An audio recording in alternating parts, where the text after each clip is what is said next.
2022 Annual Town Meeting and Special Town Meeting. My name is Donald Gibson. I am your moderator for this evening. I have been informed by the town clerk that the Deputy Sheriff of Plymouth County has posted copies of the notice of the annual town meeting and the special town meeting at the appropriate number of public places within the town and in a timely fashion. Seated at the tables, the tables here, you have various town officials who will assist tonight in presenting articles and answering questions that you may have. I'm not going to introduce them all to you now in the interest of saving time. We now need to turn to the out-of-town visitors and non-resident town officials and non-registered voters who are here. So the out-of-town attendees, according to our town clerk, are Andrew Stewart of Building, Carol Hamilton of the Council on Aging, Bill Grafton of the Conservation Commission, Rod Procaccino of the DPW, Tom Reynolds, DPW, Mike DeMayo, Harbor Master, Gary Russell, Board of Health, William Droheim, Board of Health, John Nash, our IT Director, Jay McGillis, IT, Dave Kelly, IT, Cindy Marcoux of the Library, Mike McDonough of the Police Department, Craig Jameson from Recreation, Jeff Granatino, Superintendent of our school district, Ann Bastille, Town Accountant, Lisa Clark, Treasurer, Collector, Karen Paulette of the Veterans Department or Section, Lisa Potts from the Veterans Section, Steve Gard, an attorney from out of town, and Thaddeus Minshaw. We also have Sean Leary here from our community television station. With your permission, and we'll take a vote, they have asked to be admitted to the meeting and to sit on the floor with their various boards and committees. They understand that they cannot vote, and please, if anyone sees them abusing this privilege, let us know. And I have some big burly police officers who will take care of that. All right, so let's have a show of hands. All in favor of their being allowed to stay, raise your hand. All those opposed? Clearly is unanimous. You may join us for the duration of the meeting, and we look forward to your presentation. Now, the next item of business is the sections and our counters. So we have the front table here, and the counter for the front table will be our town clerk, Norris Casper. And then I am told we have 4 sections across the first part of these chairs. Section 1 is Cindy Castro. Is she? She's here somewhere. She's here somewhere? What? Uh-oh. You are 7, not 1. Ned is number 1. Well, and Studley is number 2. Well, why don't you come up and just say these Why names? don't I just turn it on? Right. There we go. Because that's not what I was given. All right, go ahead. Sorry. I'm sorry, but people change their minds. Well, they do. It's not my fault. But we do have live bodies. Ned Bangs will count section 1. Where are you, Ned? He's out front All putting right. people in. He won't be in until after All we do right. the presentation. Okay. Ann Studley is doing section 2. She's also checking people in the front. Jeb Deloche is doing section 3. There's Jeb Deloche. Section 4 is Barbara Carney. She's checking people in out front. Anne Marie Sacchetti is doing section number 5. Andy Wenning is doing section number 6. Cindy Castro is doing section number 7.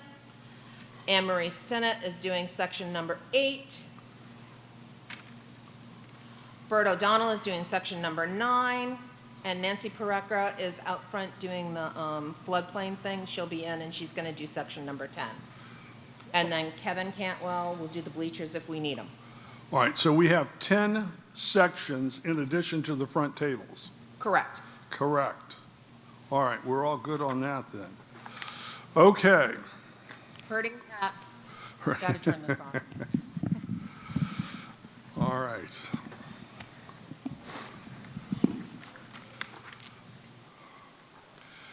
Now, as you all are aware, our arrangement here tonight on the floor is different from the special town meeting and annual town meeting that's been held previously during the pandemic. But there is no mask mandate by the Marshfield Public Schools. There is no mask mandate by the state. So you are welcome to sit in your chairs without wearing a mask, but certainly don't let that stop you if you brought one. Please feel free to wear it.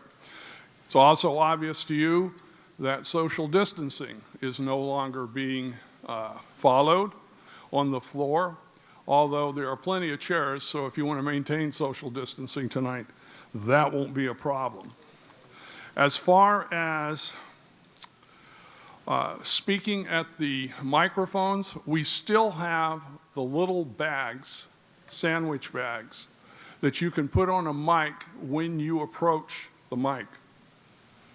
After you finish talking, please take it off and put it in the wastebasket. Then the next person who comes to the microphone can do the very same thing. We are going to do that. All right. Bathrooms, restrooms, and exits.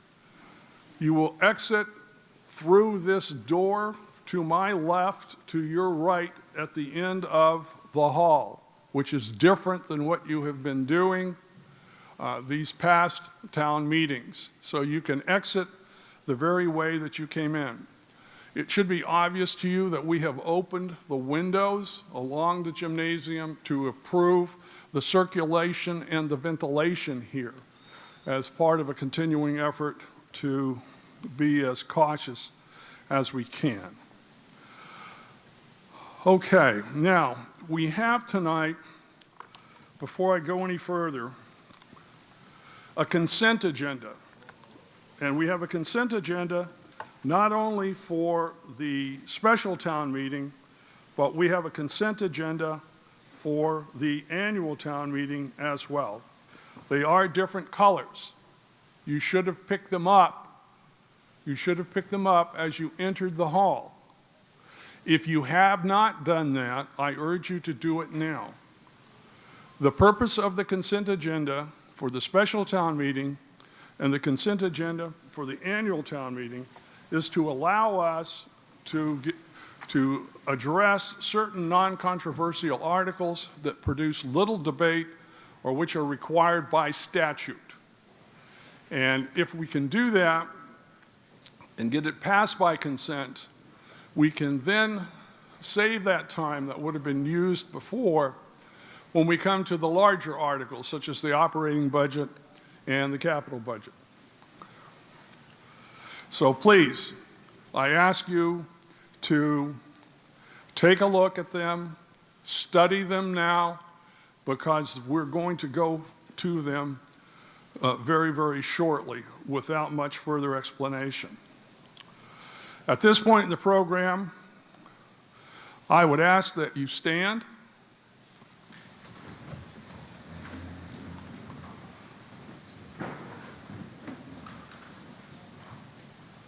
And I would ask that you maintain a moment of silence for the people of Ukraine and the victims of gun violence everywhere.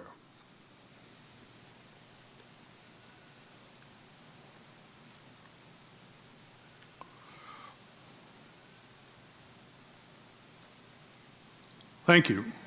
Continue standing, please.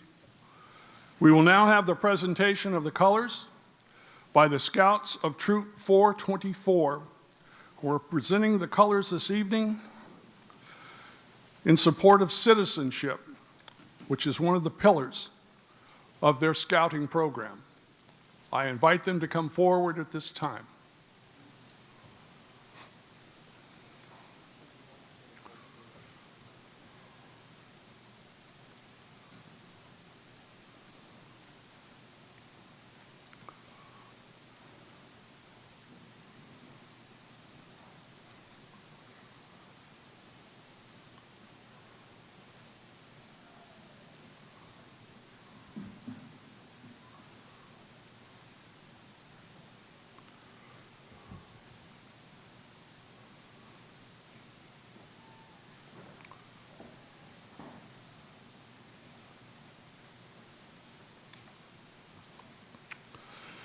It is now my pleasure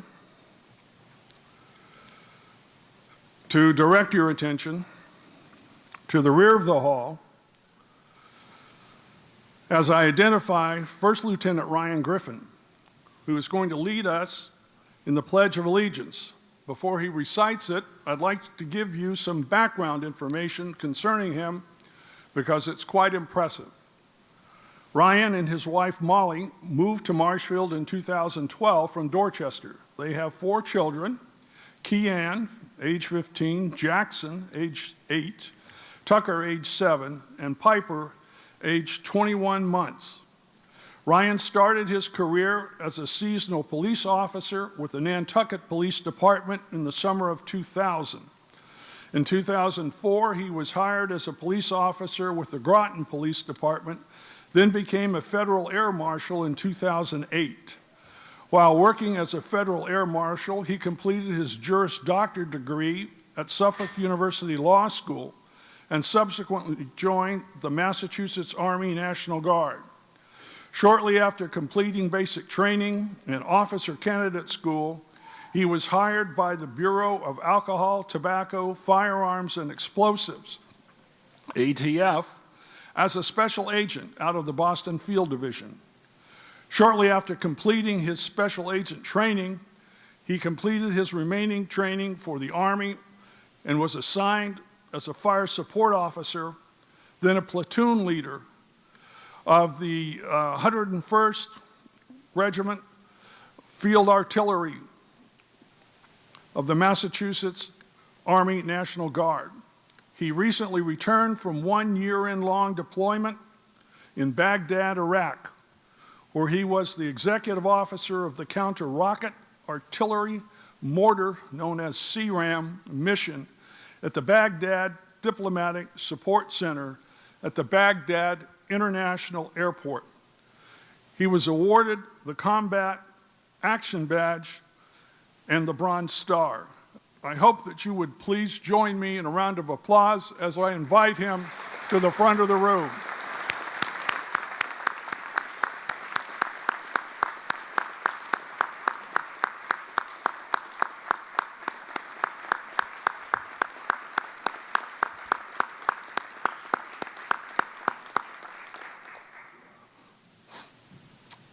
And Lieutenant, if you could come all the way up to this second microphone, we would appreciate it. Thank you, sir. Right there would be grand. Please lead us with the pledge. I pledge allegiance to the flag of the United States of America and to the republic for which it stands, one nation, under God, indivisible, with liberty and justice for all. I'd ask that you remain standing as we're now going to hear the singing of the national anthem by 4 students of Marshfield High School: Sophie Costello, a senior, class of 2022, Carly Connor, a junior, class of 2023, Toby Mamet, sophomore, class of 2024, and Elijah Kennedy, a freshman, class of 2025.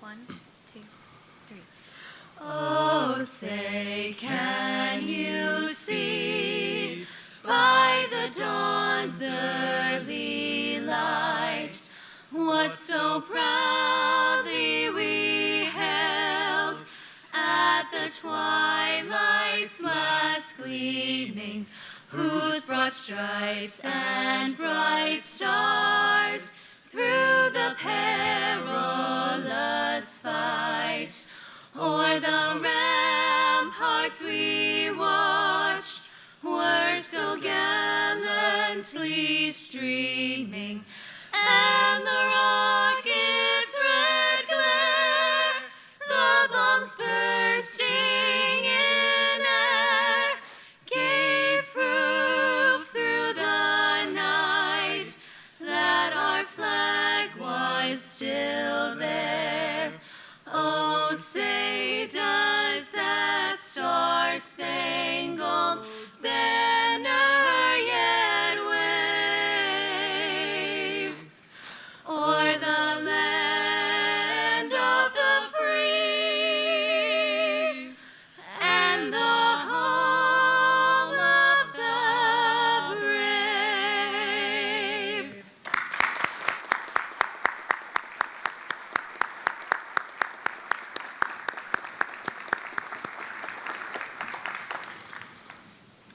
At this time, the scouts may retire the colors.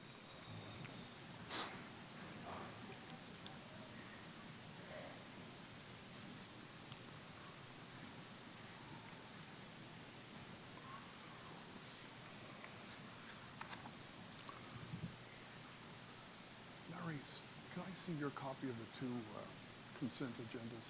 Of course.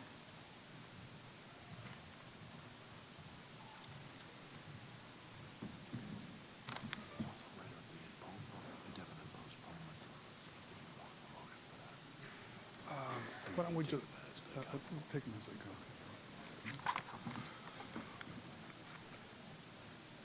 Now that the colors have been retired, you may all be seated. It's a little warm in there.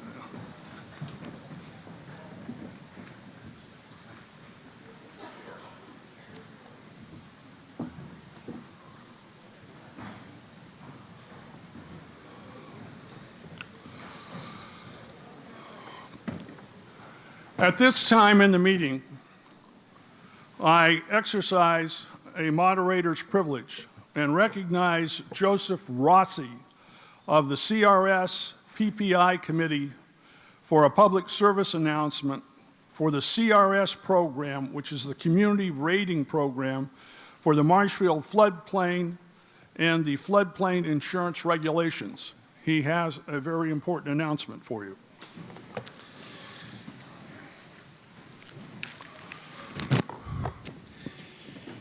Good evening. Thank you, Mr. Moderator. My name is Joe Rossi. I'm the chair of the CRS and PPI committee here in Marshfield.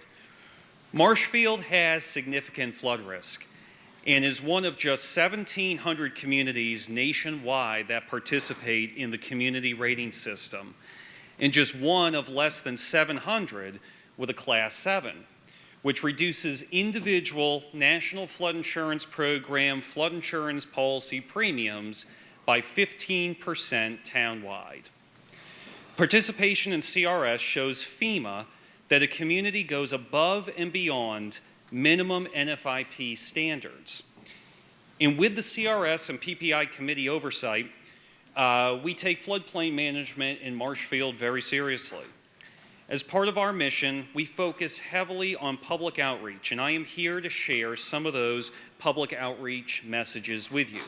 By being here tonight and sharing them with you, we get additional points which allow us to keep our class rating.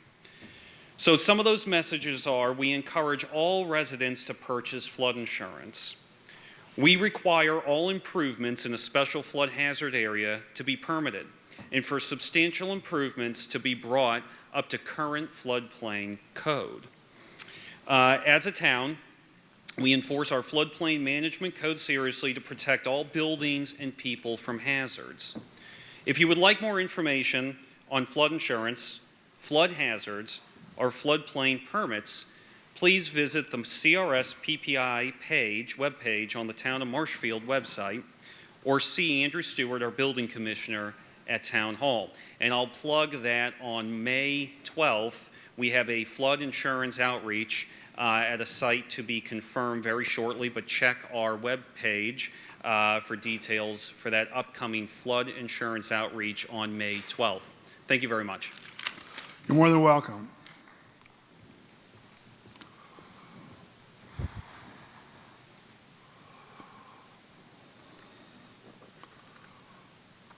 At this time, we are in the annual town meeting, and I will now entertain a motion or an indication by consensus that we will temporarily adjourn the annual town meeting to address the articles in the 2022 special town meeting. All in favor, raise your hands. All those opposed, it carries unanimously. We now have a consent agenda before you. The consent agenda for the special town meeting is blue. And you should all have had an opportunity to look at the articles there. These are Article 1, Article 13, and Article 14. We'll take 2 votes because 2 different votes are necessary. With respect to Article 1, we require a 9/10 vote. All in favor, raise your hands. All those opposed, it clearly carries by 9/10. With respect to Articles 13 and Articles 14, we need a majority vote. All those in favor, raise your right hands. All those opposed, raise your hand. I'm sorry, when you vote, you can use either hand. That's just my legal training. I'm sorry about that. So let the record reflect that Article 13 and Article 14 of the special town meeting consent agenda passed.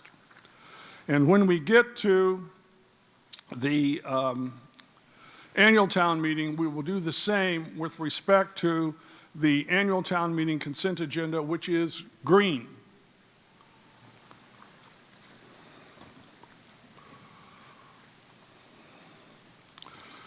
Now, with respect to the special town meeting, I am also linking Articles 5 and Article 9 on the special town meeting warrant because they deal with the same subject matter, the creation of funding of a dog park.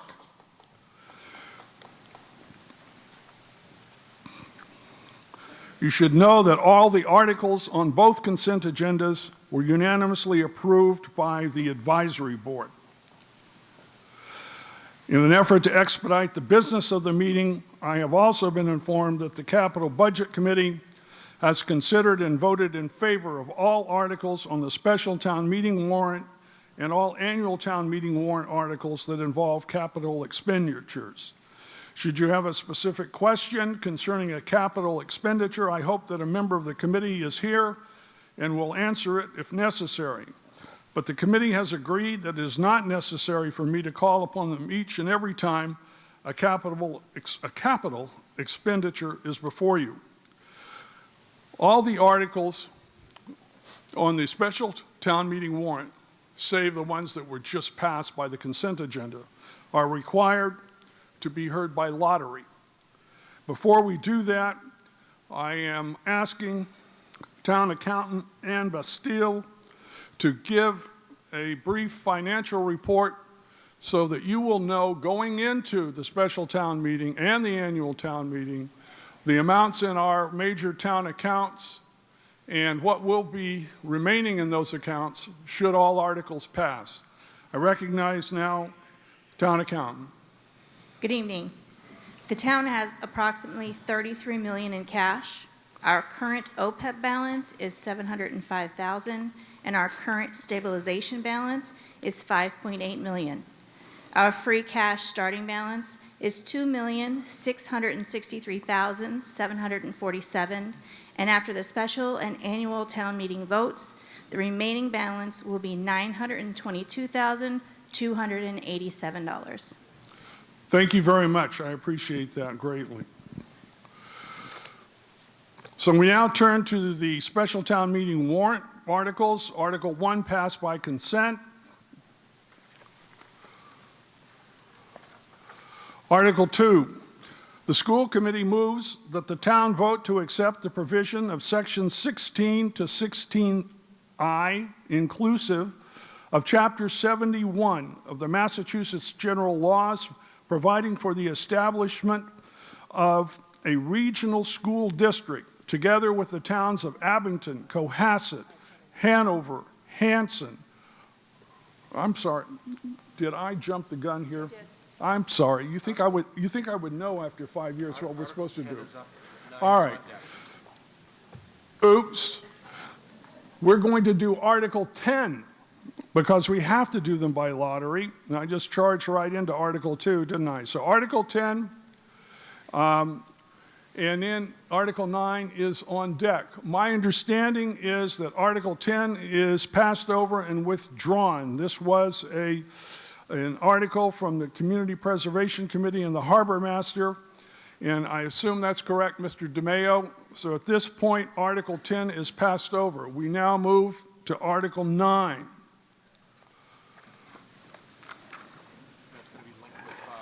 Now, Article 9 is linked to 5. So what we're going to do is we're going to take 5 first, and then we'll go back to Article 9.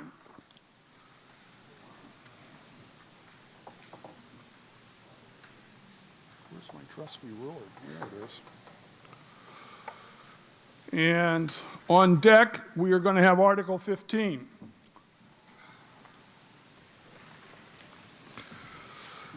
Article 5, the Select Board moves that the town vote to authorize the Select Board to transfer, pursuant to General Law, Chapter 40, Section 15A, a certain parcel of town-owned land containing 2.25 acres, more or less, from a larger parcel of town-owned land known as and numbered 89 Rockwood Road, Marshfield, Massachusetts, and identified on the Town of Marshfield Assessor's maps as parcel number E09-0117A, a sketch of which is on file with the town clerk or select board to the select board or any other town board or commission for the purpose of constructing, operating, and maintaining a public dog park, and further to authorize the Select Board to enter into such agreements, contracts, and understandings, including grant agreements or other agreements for the purpose of funding the construction, operation, and maintenance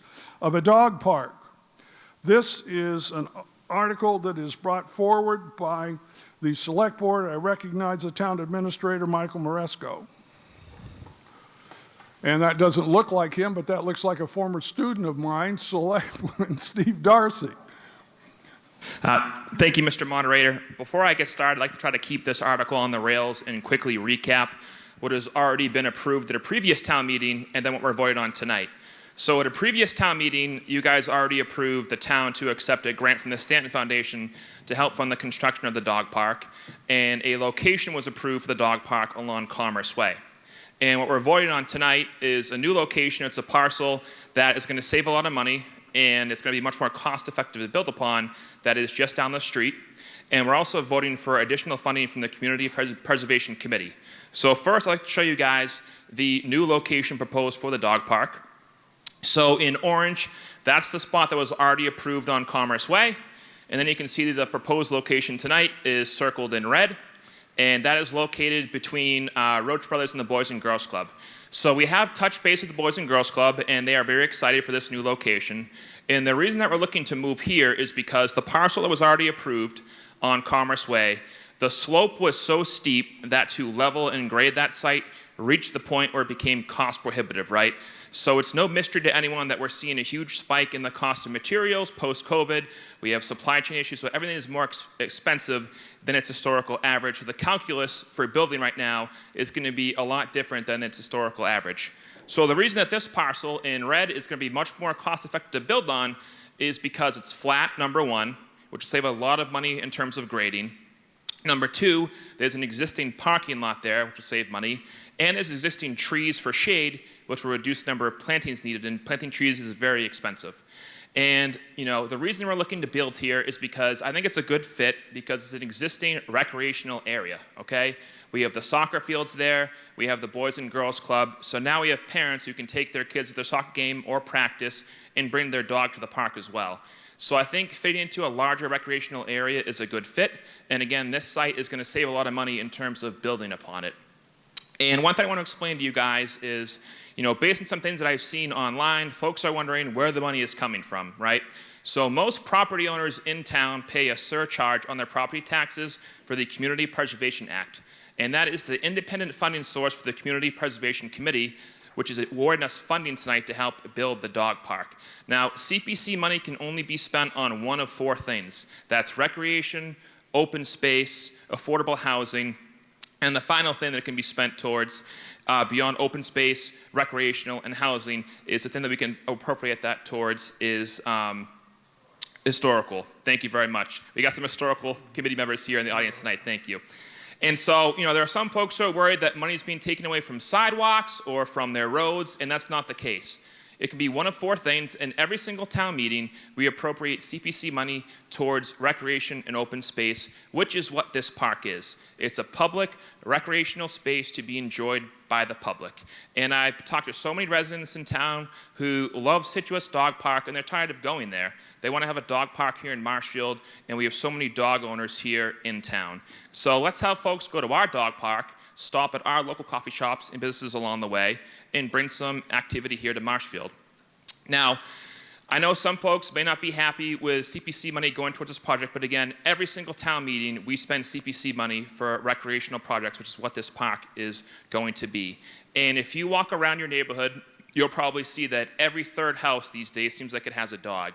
So this will serve a significant portion of our town's population, and a huge chunk of our town's population pays CPC taxes. So I think it's money well spent, and it'll benefit so many folks in our community. And I'm telling you that a dog that's well exercised and socialized is a well-behaved neighbor. And apart from the dogs as well, it's also a great space for people and owners to socialize as well. So it's a great place for everyone to get together, and it's a great community space too, because dog parks are very popular to hold adoption day events. Shelters love holding adoption day events at the park. We can have training sessions, educational seminars as well. So I think it'd be a huge boom for our community, and it's a big portion of our tax base that pays taxes into CPC. So I think it'd be a win-win for everyone overall.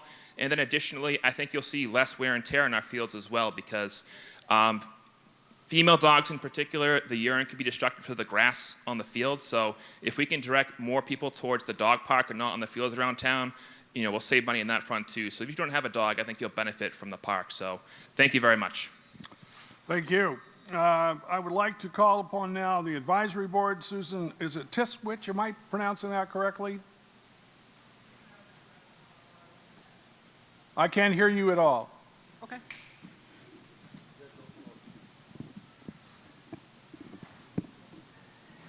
All right. Can you hear me now? Try again. Bring the mic closer to you and make sure it's turned on. Okay, it's lit. Can you There hear we me now? go. You did pronounce it correctly. However, I apologize. I was not at the advisory board vote for these. Mr. Scollins, who would you like to speak in behalf of the advisory board? Sherry Costello will handle that. All right. Recognize Sherry Costello. Sherry Costello, 9 Freshbrook Way. The advisory board recommends approval of this article. I am informed that the select board has voted unanimously to support this article. We now go to the floor to see if there are any questions or comments. I have one gentleman here. We ask that you go to that one of these two mics. Please use the little baggie system that we have. Apply a bag. There you go.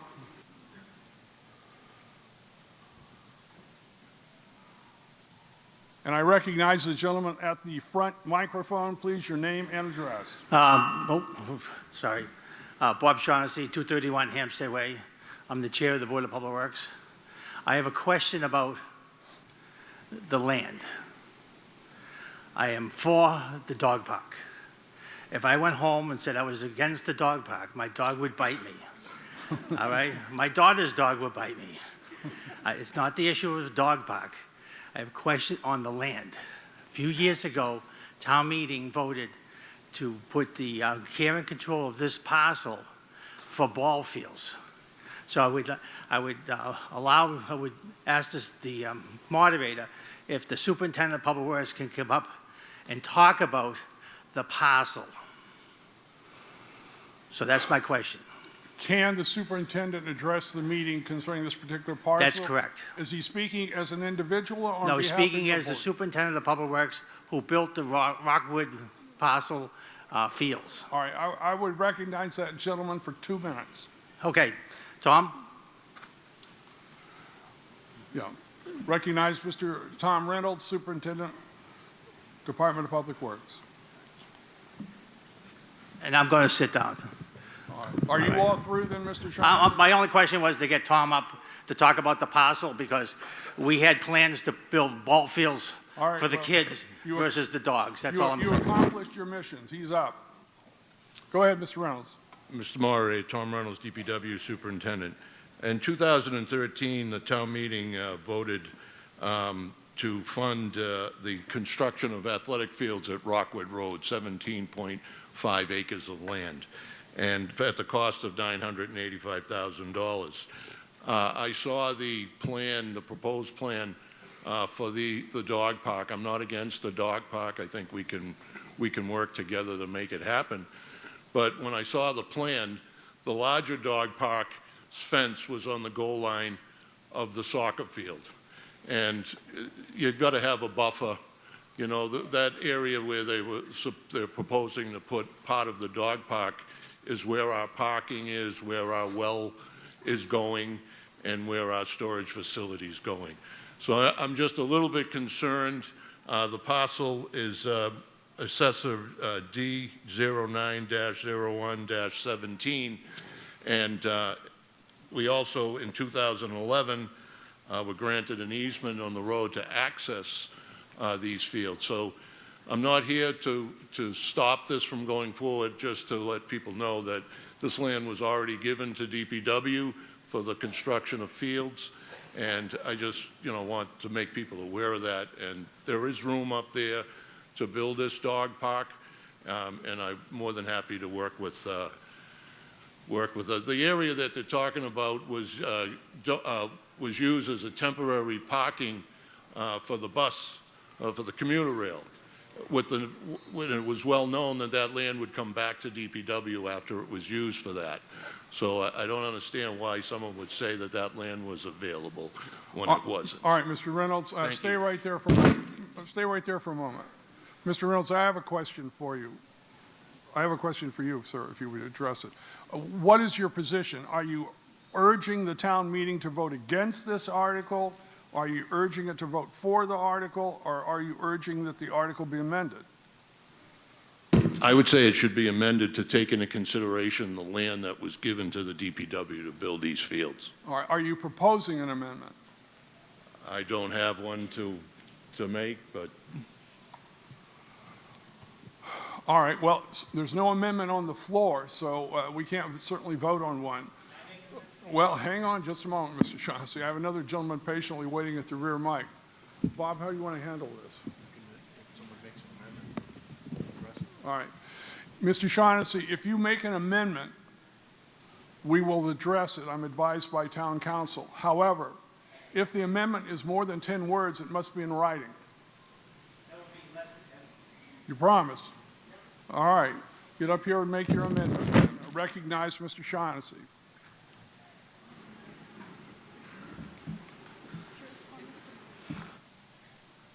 Feet. All right.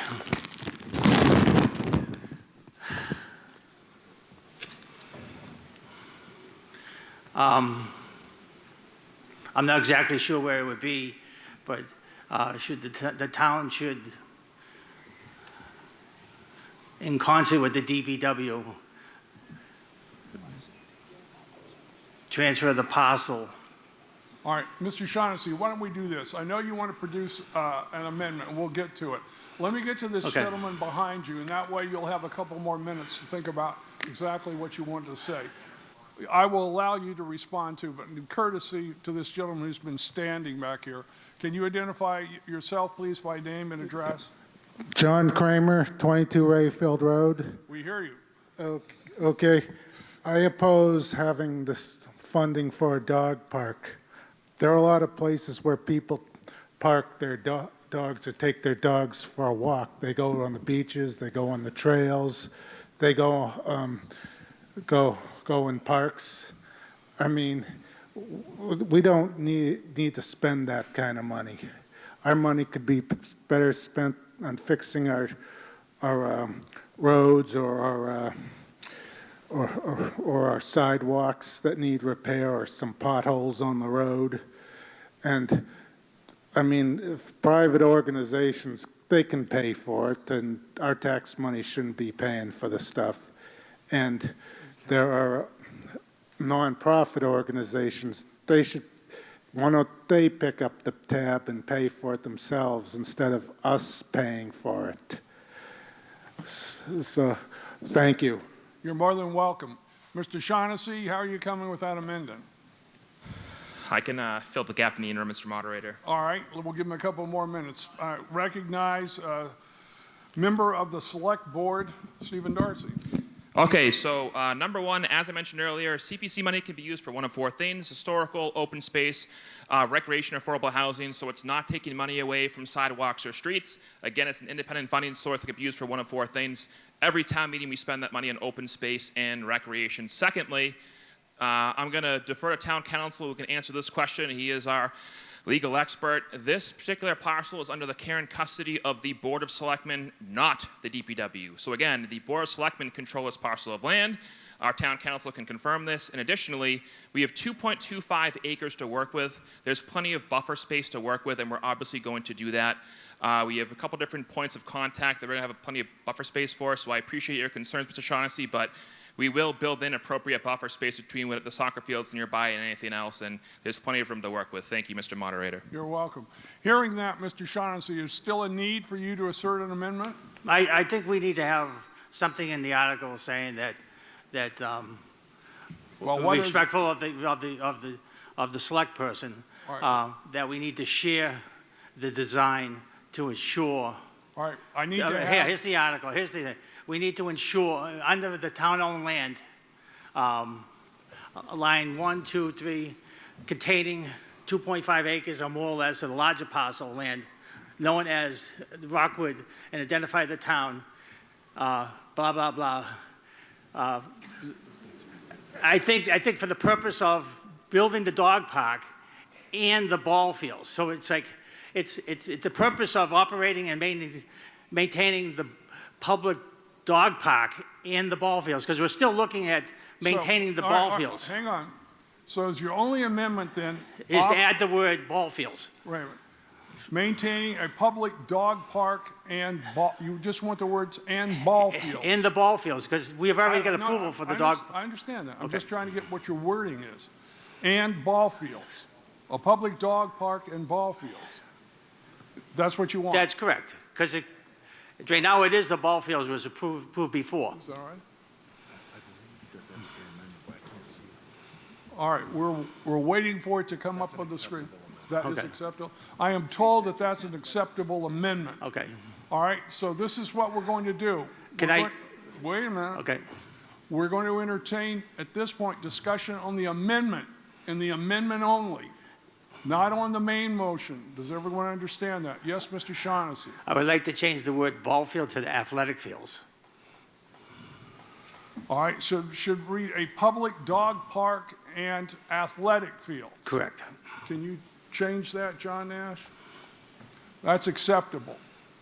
All right, I'm going to give you a chance in a moment, Mr. Darcy, to respond. The gentleman behind you, Mr. Shaughnessy, do you wish to address the amendment? The lady in the rear microphone, do you wish to address the amendment? I can't hear you. Yes. All right, your name and address, please. Pam Keith, 73 Standish Street. I came up here to address whether there was an amendment or not, that I just wanted to make it clear, because it's not being said in the front of the room, the reason why we're voting this article here to transfer land is because the land was taken years ago, I think it was the 1980s, if you look at the deed, was taken and restricted for the purposes of recreation for the residents of the town. So apparently, I'd say Mr. Galvin and the selectmen have talked it over that this needs to be transferred because the use is changing. So I don't know how, now that we do public dog park and athletic fields, we're not really changing the use. Now we've got a half and half use. I don't know how that works, but I just wanted to make sure that the people in the room know that we're doing a 2/3 vote. 67% of the people need to vote yes to transfer this from personal recreation to dog recreation. For the amendment? Right. Thank you very much, Ms. Keefe. I appreciate the information you passed on to us. Thank you. Thanks. All right, the gentleman behind you, are you rising to speak to the amendment? No. No. All right. There's no other people that I will recognize now with respect to the amendment. I will give Mr. Darcy an opportunity to respond, and then we're going to go to a vote on the amended language. Thank you, Mr. Moderator. So I would not support the amendment. As I said before, there's plenty of buffer space to work with. The parcel of land is under the care and custody of the Board of Selectmen, and I would gently suggest that this would be a good time for town council to provide some historical context on the parcel itself, to maybe kind of clear the air and some confusion that may be circulating. All right. I recognize now Town Council Robert Galvin. Good evening, everybody.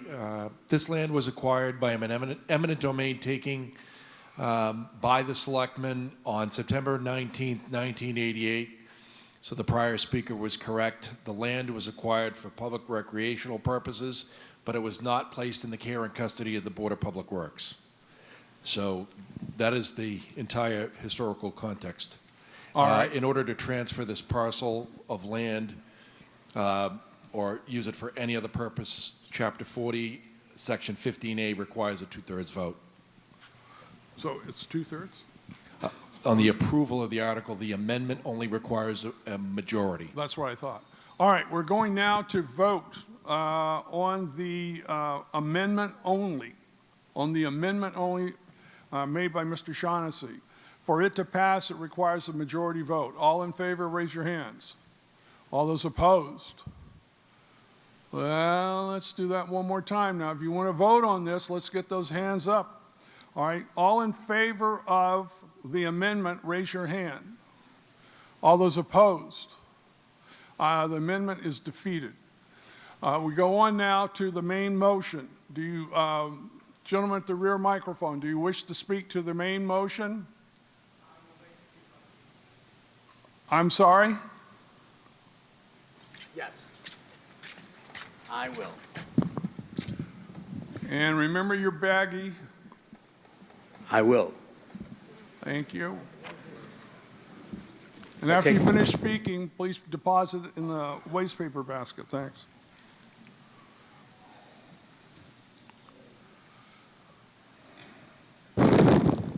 Thank you for the baggie.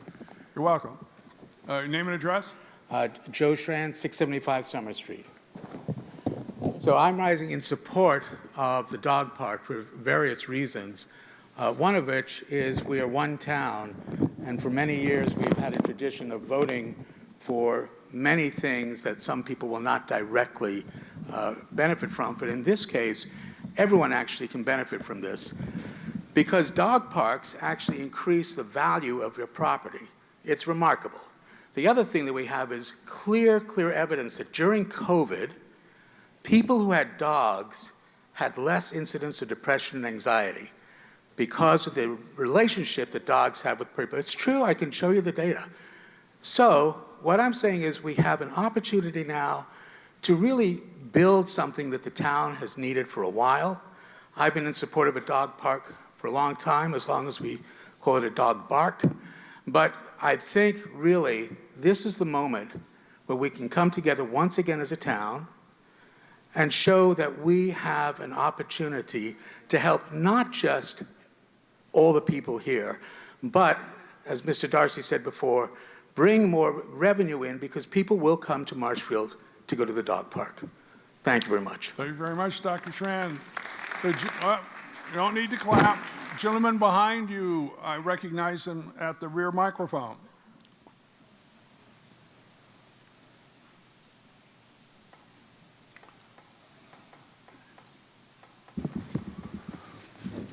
Steve Lynch, 50 Central Street.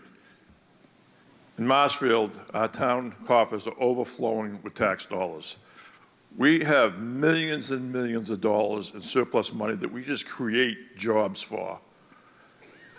And every time we get surplus of money like this, we keep bending the rules of CPC money.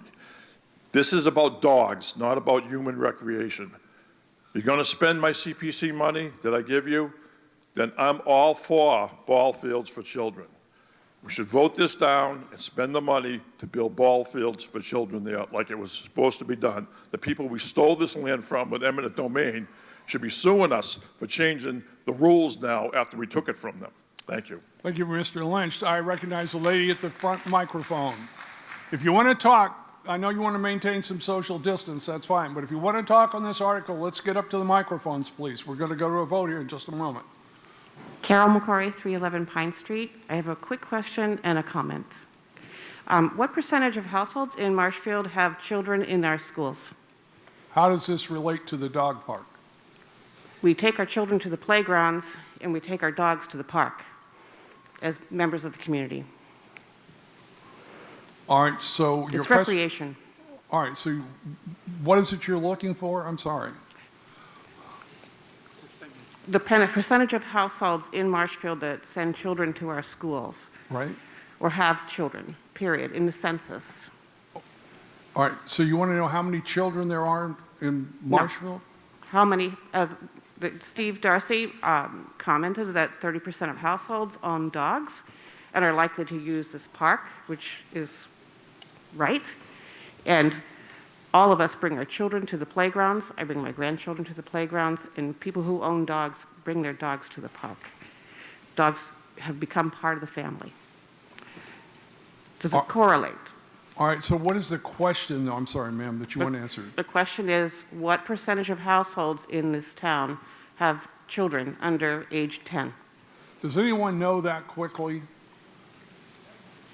Schools help us out? If not, I'm sorry, I can't get you an answer.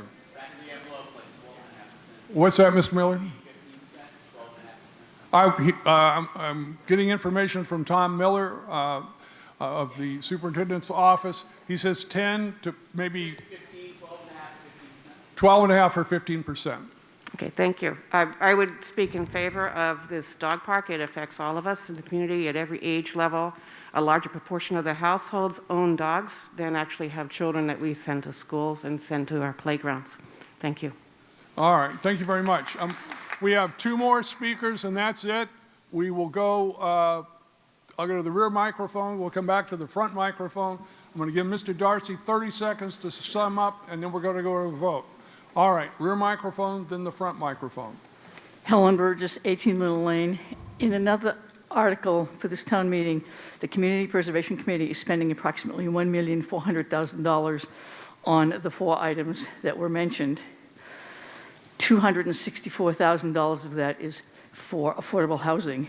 We are now about to spend $175,000 on dogs, and I have no objection against dogs. Pardon me. I just think that some additional money from community preservation should go to affordable housing. Thank you. Thank you very much, Ms. Bridges. The last speaker, front microphone. Hi, Amy Baxter, 454 Spring Street. And I sadly missed this gentleman's conversation before when I got up here about eminent domain. So, regard to eminent domain, whose land was taken from them in order to take this? All right, I'm sorry, that's really outside our discussion at this point. That's irrelevant. We have it, and we're going to do something with it. All right, for this 30 seconds, I'm sorry, did you have a comment? But someone's land was taken away in order to provide this. Is that what is, with eminent domain, someone's land was taken away from them? It was acquired by eminent domain. Right, so someone's land was taken. By virtue of eminent domain, Okay, yes. right. I'm just making sure. I'm just making a point that someone's land was taken away from them.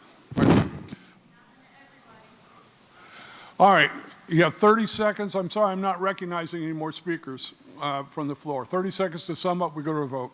With respect to a comment that was made earlier, it's not your CPC money, it's everyone's CPC money. And we have a lot of dog owners in town who pay CPA taxes. So we have a lot of diverse needs and interests in town. I pay taxes for our school system. I don't have kids. I'm happy to do it because it serves an important need of our community and a big chunk of our population. Same deal with the senior center. It serves an important demographic need in our community. We have to pay those taxes. We have a lot of dog owners in town who pay CPA taxes, and they deserve a dog park in town. It's been long overdue. It would serve a huge chunk of our population, and we sorely need it. Thank you. Thank you very much. We're now going to hear, no, we're not. We've already done that. So now we're going to go to the floor for a vote. I remind you that this requires a 2/3 vote for, what? We voted, the amendment was defeated. It requires a 2/3 vote for passage. All those in favor of the main motion, Article 5 as written, raise your right, here I go in, raise your hand. All those opposed? Let's do it one more time. All those in favor of Article 5 as written, raise your hand. Get them up there high so I can see them. All those opposed? Boy, this is close. All right, I think that's a good idea. We're going to go to a standing vote. Our first one of the night. Scouts, you can all watch this. All right.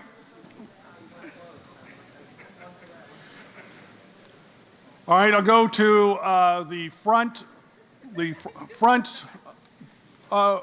table. Norris? Yep. All those in favor on the front table?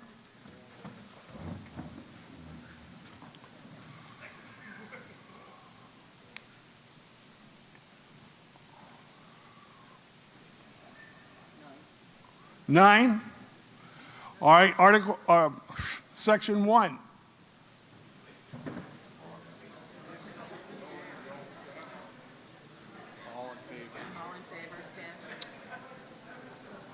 All right, we're going to get this on the road here. All right, all in favor in Section 1, 2, 3, 4, 5, 6, 7, 8, 9, 10, stand. You're going to be counted, and then we're going to ask you to sit down once you have been counted.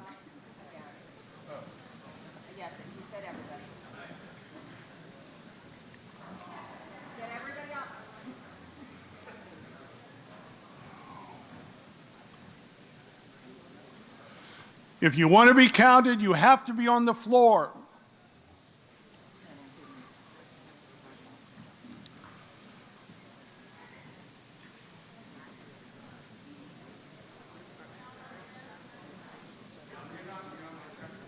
Where's Barbara Carney? Where's Barbara? Barbara? This is your section. Yes, this is 4. Oh, dear God. God, come on, let's go, Norris. Get them in line here. All right. Everybody counted? Nope. No. 4. Can you guys stand up, please? Thank you. 1, 2, 3, 4, 5, 6, 7, 8, 9. Hang on just a moment. Got you. I'm 12. Oh. My turn.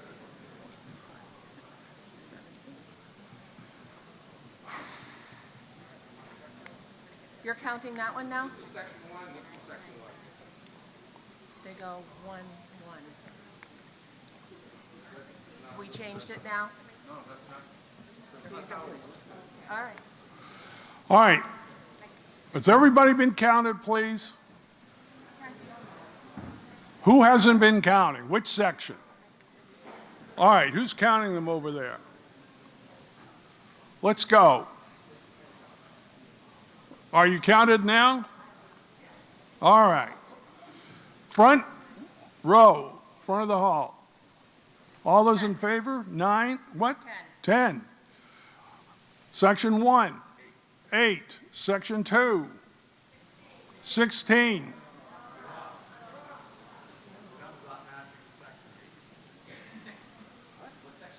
On the front.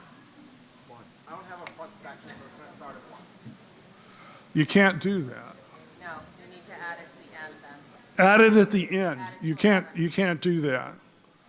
Add it at the end. Call it 11, if you will. Call it 11. All right, so let's start again. Well, thank you. Section 1, 8. Section 2, 16. Section 3, 14. Section 4, 20. Section 5, 16. Section 6, 17. Section 7, 19. Section 8, 20. Section 9, 13. Section 10. How much? 28. And Section 11, which is the front of the room? 10. All right. All those opposed to Article 5 as written, stand, please, wherever you are.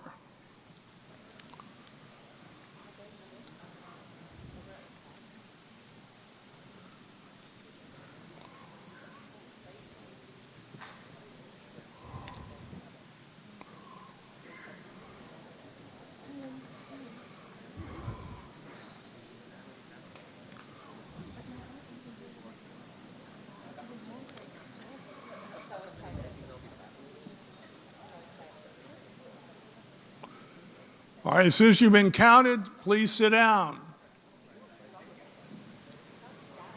All right, looks like everyone's been counted. All right, Section 1, 3. Section 2, 3. Section 3, 5. Section 4, 7. Section 5, 12. Section 6, 9. Section 7, 6. Section 8, 10. Section 9, 7. Section 10, 5. And Section 11, which is the front of the room, 0. All right, this takes 2/3 to pass. And according to this, it did pass by a vote of 73% to 27%. We now go to Article number 9. This was linked to Article number 9. We're now Article number 9. And on deck, we'll have soon. No. Yeah, 9 is the home. 9 is home. Okay, and Article 15 is on deck. Article 9, the Select Board moves that the town, upon the recommendation of the Community Preservation Committee, vote to appropriate a sum of $175,000 for the creation of a public dog park off Proprietors Drive under Mass General Law, Chapter 44B, and to meet this appropriation transfer, said sum from fiscal year 22 open space reserve funds or undesignated reserve funds, said funds to be expended by the town administrator under the general supervision of the Select Board. This is an article by the Select Board, recognized, and how are you doing, sir? And the Community Preservation Committee recognize the gentleman at the front microphone. Yes, Kevin Cantwell, Chairman of the Community Preservation Committee. I want to thank everyone here for coming tonight.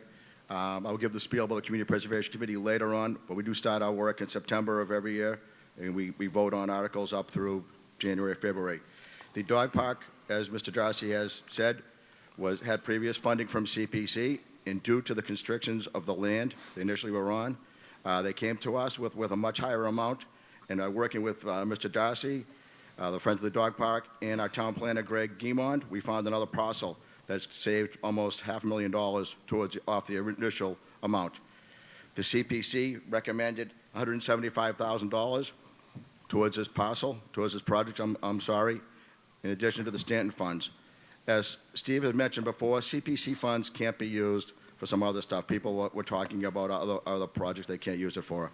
The CPC voted unanimously to support this project. I'll answer any question on the CPC portion of it that you may need. The other stuff is with Mr. Darcy and the Friends of the Dog Park. Thank you. All right, this time I go to the Advisory Board.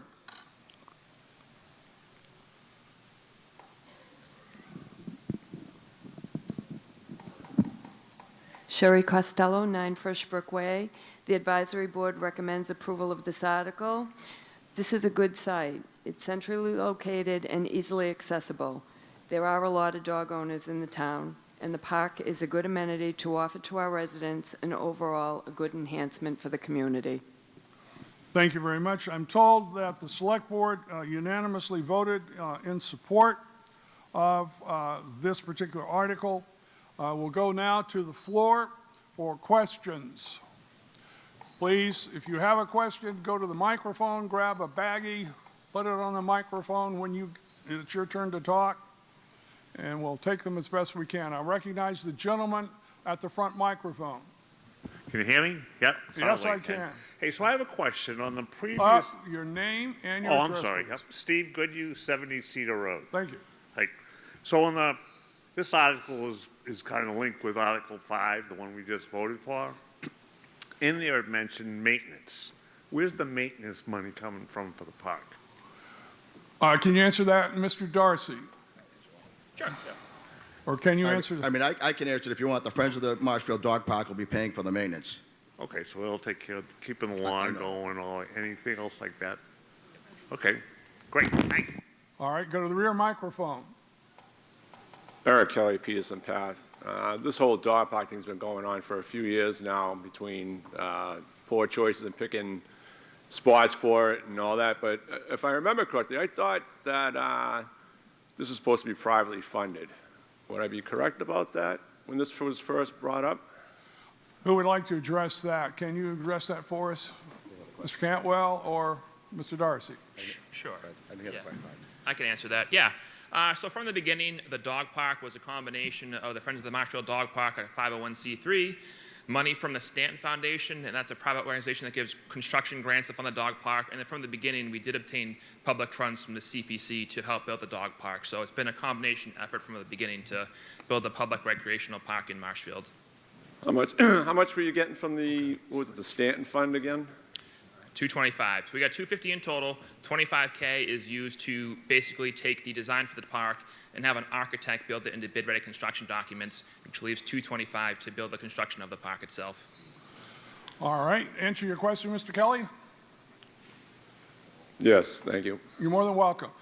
Recognize the gentleman at the front microphone. David Carrier, 34 Outlook Road. I want to offer an amendment. Okay, what's its length? I'm sorry, say again? How long is it? How many words?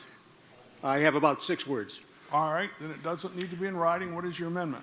Okay. I would like to amend the sum of $175,000 to an even $200,000, and that to say for the DPW, for any contingent work associated with the athletic fields. I'm sorry, I'm being advised by town council that's beyond the scope of the article. I can't entertain that amendment. And what is the reasoning on that, please? He's the town council. I recognize that, but usually there's a reason under law or underneath the charter. Sometimes the law has a lot in common with reason. You want to address that? I recognize town council. I mean, the purpose of funding this article is CPC voted to approve this amount of money, a specific sum of money for the dog park.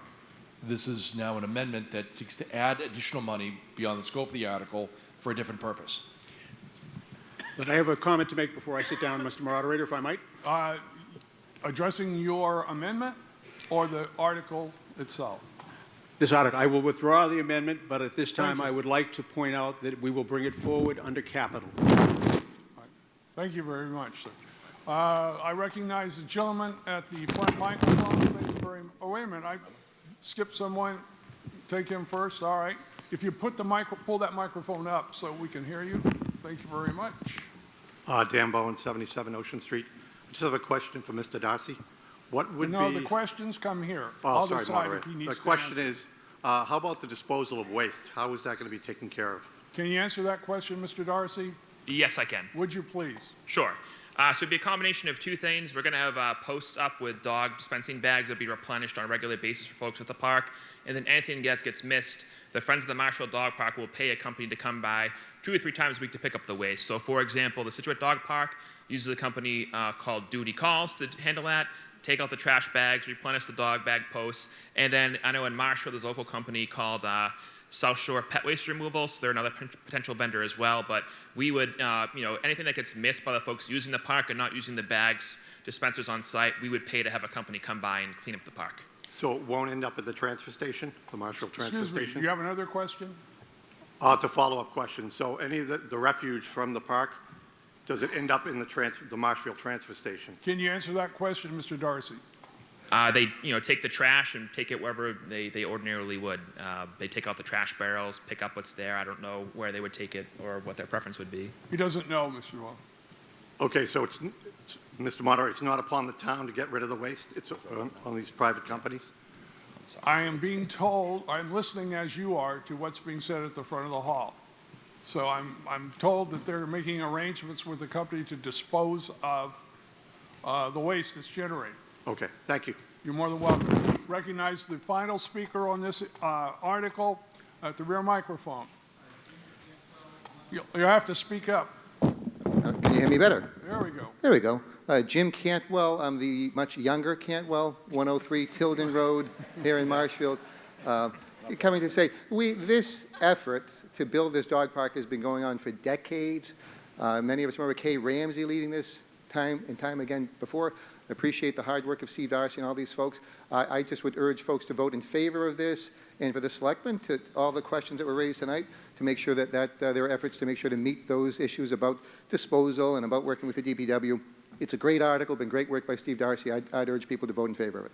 All right, thank you very much, the younger Mr. Cantwell. Thank you. I don't see a need to sum up. I think you heard arguments with respect to Article number 5, as well as Article number 9. We're going to go directly to a vote. This requires a majority vote for passage. All in favor, raise your hand. All those opposed? It clearly passes by more than a majority. Our next article is 15.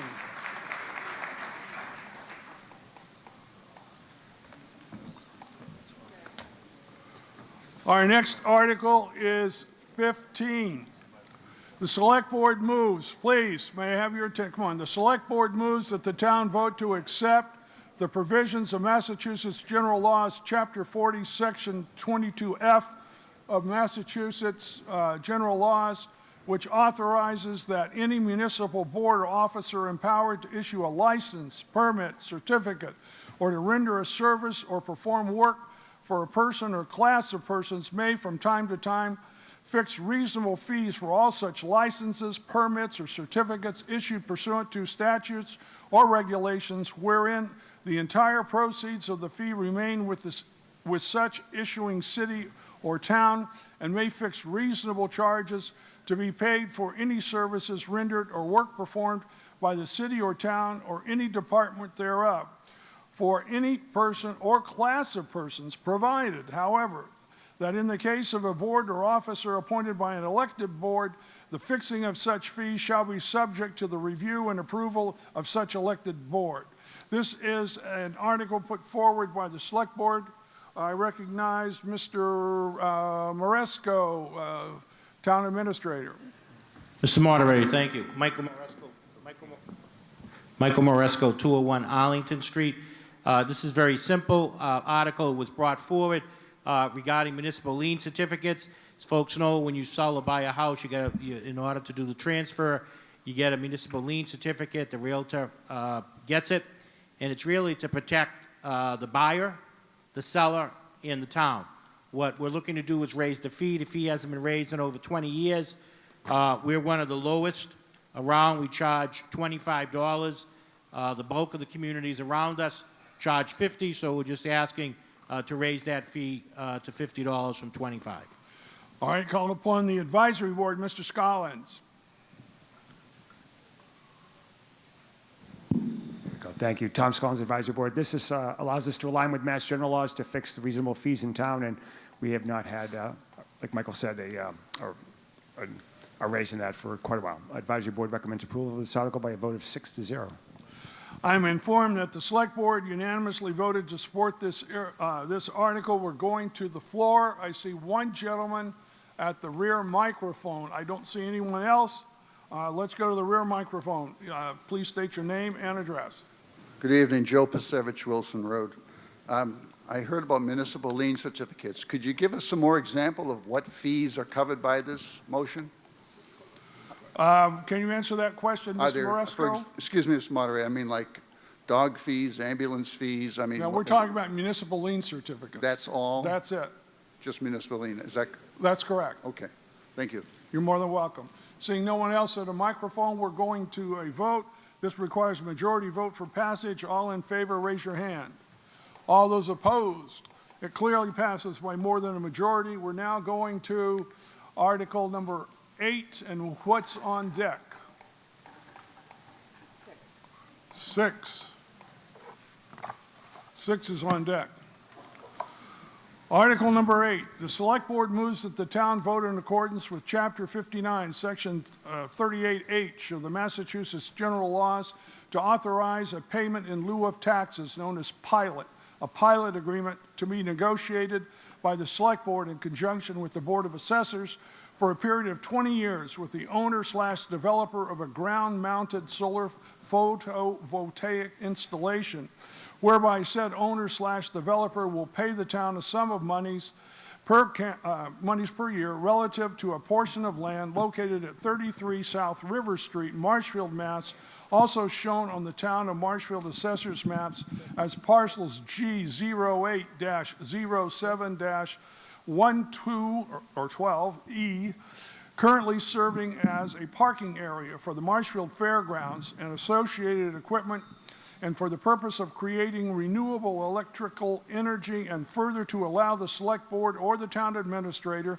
in conjunction with the Board of Assessors, to negotiate any amendments necessary to said pilot agreement to reflect any changes in the size of the parcel of land or size of the system, so long as the payments reflected in the pilot agreement rise or lower commensurately. That's a mouthful. Go now to the Select Board. Recognize Mr. Maresco, Town Administrator. Thank you, Mr. Moderator. Michael Maresco, 201 Arlington Street. Pilot program, payment in lieu of taxes. Why does this come before a town meeting? The Marshfield Horticultural and Agricultural Association, part of the fair, is a nonprofit organization exempt from taxation. The Fair Association wanted to be more green. They put in a carports down back where the horse stables are, and if you went to the fair and you parked on grounds, you'd be parking there. When you go to the fair this year, you'll be parking under carports. They have them. This allows the town to generate a tax on the value of that property. They're going to be generating about 1.5 AC and 1.8 DC worth of power. They have about 5,070 panels that make up the configuration of the carports. So we'd ask town meeting to support this. Thank you very much. Go now to the Advisory Board. Mr. Pena. Yes, good evening. Carlos Pena, 91 Canutri Way. Support for the article increases solar power generation for the next 20 years. We urge your support. Thank you. Thank you. The Select Board, I am informed, voted unanimously to support this article. We're going down to the floor. I don't see anyone at a microphone. We'll go directly to, is there someone getting up there? If you want to talk, please get to the microphones. We have a lot of business to cover tonight. Recognize the gentleman at the front microphone. Hi, Doug Robinson, 82 Poconoket Lane. I'm just wondering who benefits from that solar power? Can you answer that question, Mr. Maresco? Yes, I can. Would you Michael please? Maresco, 201 Arlington Street, the Fair Association, which is the nonprofit Marshfield Horticultural and Agricultural Association, 4-H. Thank you. Seeing no other people at microphones, we're going directly to a vote. This calls for a majority vote for passage. All in favor, raise your hand. All those opposed? It clearly passes by more than a majority. We're now going to article number 6. No, is it 6 that's next? Article number 6, and then we're going to article number 3. All right, article number 6, the Select Board moves that the town vote to adopt a proposed Schedule A- General Government Personnel Bylaw positions, the proposed Schedule B part-time and seasonal positions of the government personnel bylaws, and as set forth in the chart contained under Article 6 of the April 25, 2022 special town meeting warrant, and to further insert the position of part-time CRS coordinator into Schedule B, part-time and seasonal positions of the government personnel bylaws, all as set forth in the chart contained under Article 6 of the April 25, 2022 special town meeting warrant. This is a Select Board article. Recognize again Mr. Maresco, Town Administrator. Michael Maresco, Town Administrator, 201 Arlington Street. So very simply, Schedule A, full-time exemption.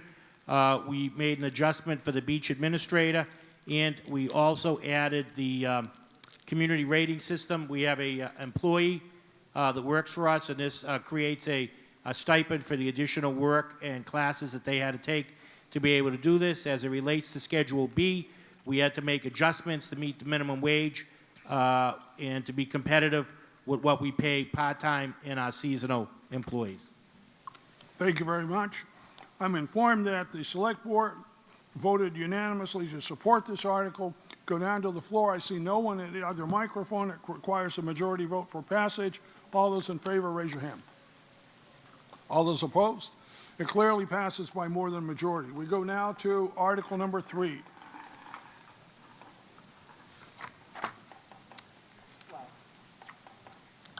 Article number 3, and then we have Article 12 on deck.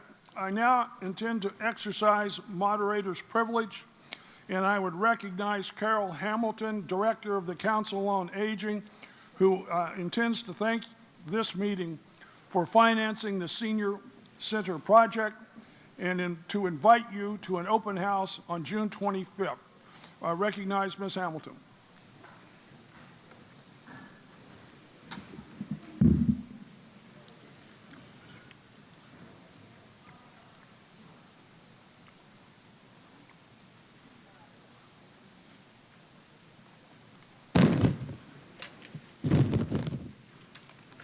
Yeah, just pull that down if you need to.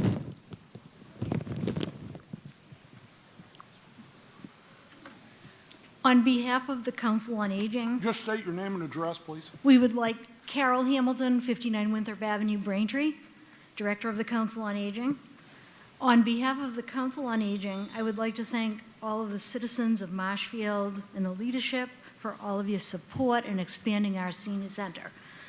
We've completed the project, and we're working on many new programs and expanded services for our older population. We're planning an open house on June 25th. Doors open at 10, and I hope you can come to celebrate, and so we can thank you for everything that you did. Thank you, and I hope to see all of you. Thank you.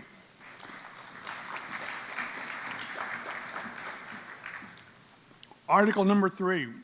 The Select Board moves that the town vote to appropriate the sum of $900,000 from the unexpended funds initially borrowed to finance costs of the Senior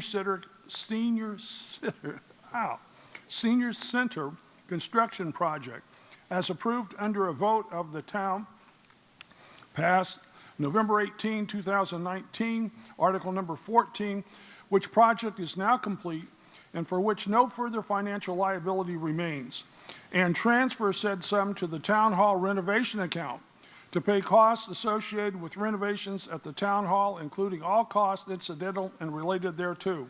Said funds to be expended under the direction of the Town Administrator and general supervision of the Select Board. This is a Select Board article. Recognize Mr. Moresco, Town Administrator. Michael Moresco, 201 Arlington Street. So thanks to the generosity of the citizens, we had an $8 million senior center portion of our debt exclusion. Project's complete. To date, we've spent about $6.85 million. There's about $900,000 left over. There's a few encumbrances.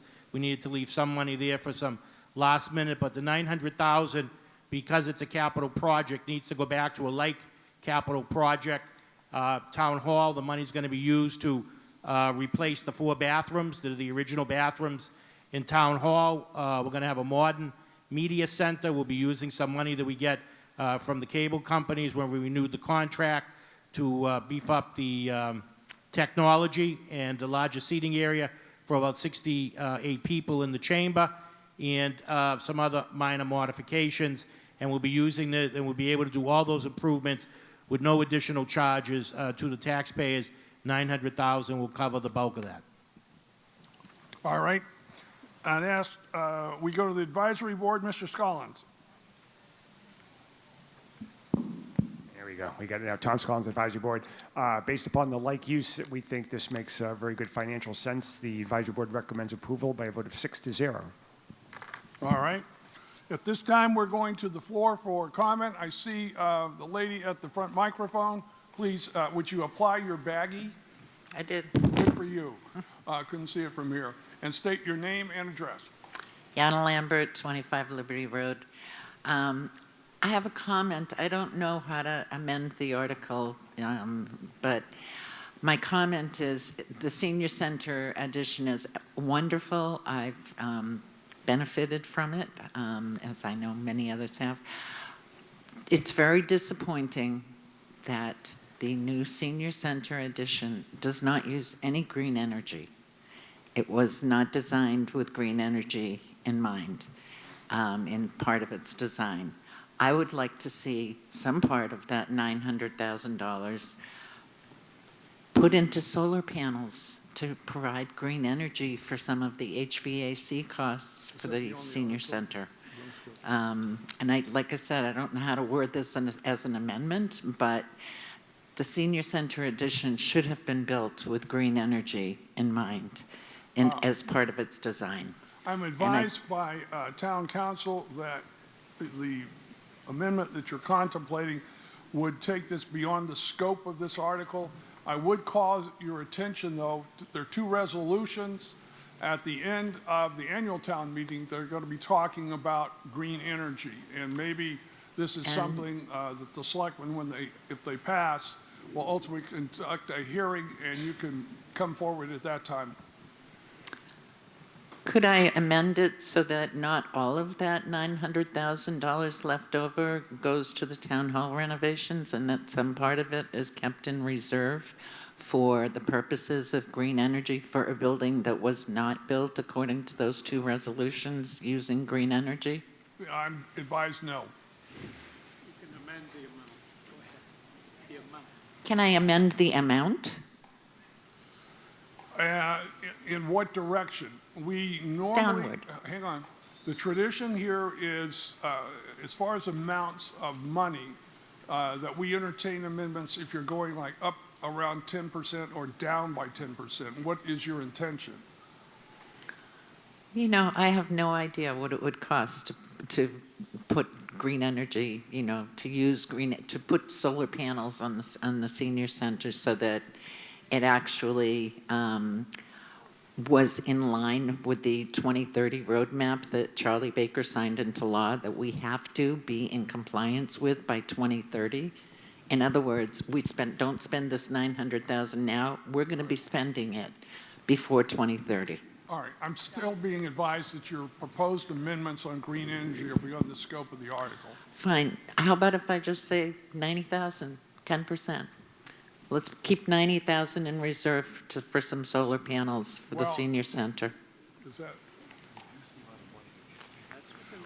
I am told that we can reserve that amount of money. We can change the appropriation from 900,000 to 810,000. We cannot specify what the 90,000 should be used for. Okay. Do you want to change the amount now, having heard that? Yeah, and I guess somebody will advise me somewhere along the way how I propose that the 90,000 be used for solar panels for the senior center. For another day. That's not okay, now. Fine. All right. So your amendment is you want to change the amount from 900,000 to 810,000. That's your amendment. If that's all I'm allowed to do here, yeah. Okay. Yes. Sure. All right. I think town meeting understands the intent of my fine. amendment. Gentleman behind you, do you wish to address the amendment? No. Does anyone wish to address the amendment? The amendment only. I recognize the gentleman at the rear microphone. Joe Pasevich, Wilson Road. I'd like to offer an amendment. Well, we can only have two amendments on the floor at one time. I think you were aware of that from your participation in prior meetings. Is your amendment to change the amount? Yes. And what is your amendment? I'd like to amend that figure to 630,000, a 30% reserve I don't think you can. for future considerations such as solar panels, such as. More than 10%. So the first amendment is for reducing it by 90. I'd like to take out 270 and held in reserve. All And right, so may I Jimmy, speak? all right, hang on, Mr. Pasevich. What is the figure that you want to reduce it to? To 630, 630,000. All right, now, our procedure requires, when you have more than one amendment on the floor, we go to the one that has the larger financial impact first, okay? Yes. So that would be what I'm going to call the Pasevich Amendment, and that is to reduce this amount to $630,000. May I speak to the amendment, Mr. Moderator? Hang on just a moment. All right. So at this point, the only discussion that's going to be allowed on the floor goes to the Pasevich amendment. You may speak to your amendment. Thank you. From what I've just heard described, first of all, in terms of where the money was going to be redirected, what I've heard described, I cannot anyway envision it being $900,000. I don't know if the town administrator or anybody else has got some estimates from contractors on what it costs to renovate 4 bathrooms and what it costs to install some apparently screens or what other things that are required for this so-called media center. It's just unimaginable. And if the town hall did need more money, we could always go back into the reserve and get some more transfer. I think it's more important to try to put that money into the senior center to make it environmentally friendly. All right, thank you very much, Mr. Pasevich. I recognize Mr. Kelly behind, sir? Mr. Kelly behind you. What? I'm recognizing Mr. Kelly behind you. I'm sorry. I would, I'm not opposed to amending this. I'm just Well, we're wondering only the amount. talking about the Pasevich amendment to reduce the figure to $630,000. That's all we're talking about. I understand that. So I would like to ask Joe, in regards to his number, how did he come up with that number? Well, you can sit down and go sit beside him, and hopefully he'll tell you, but, Well, all right.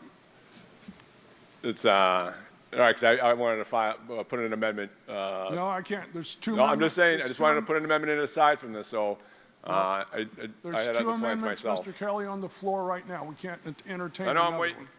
one. Okay, you'll wait. All right.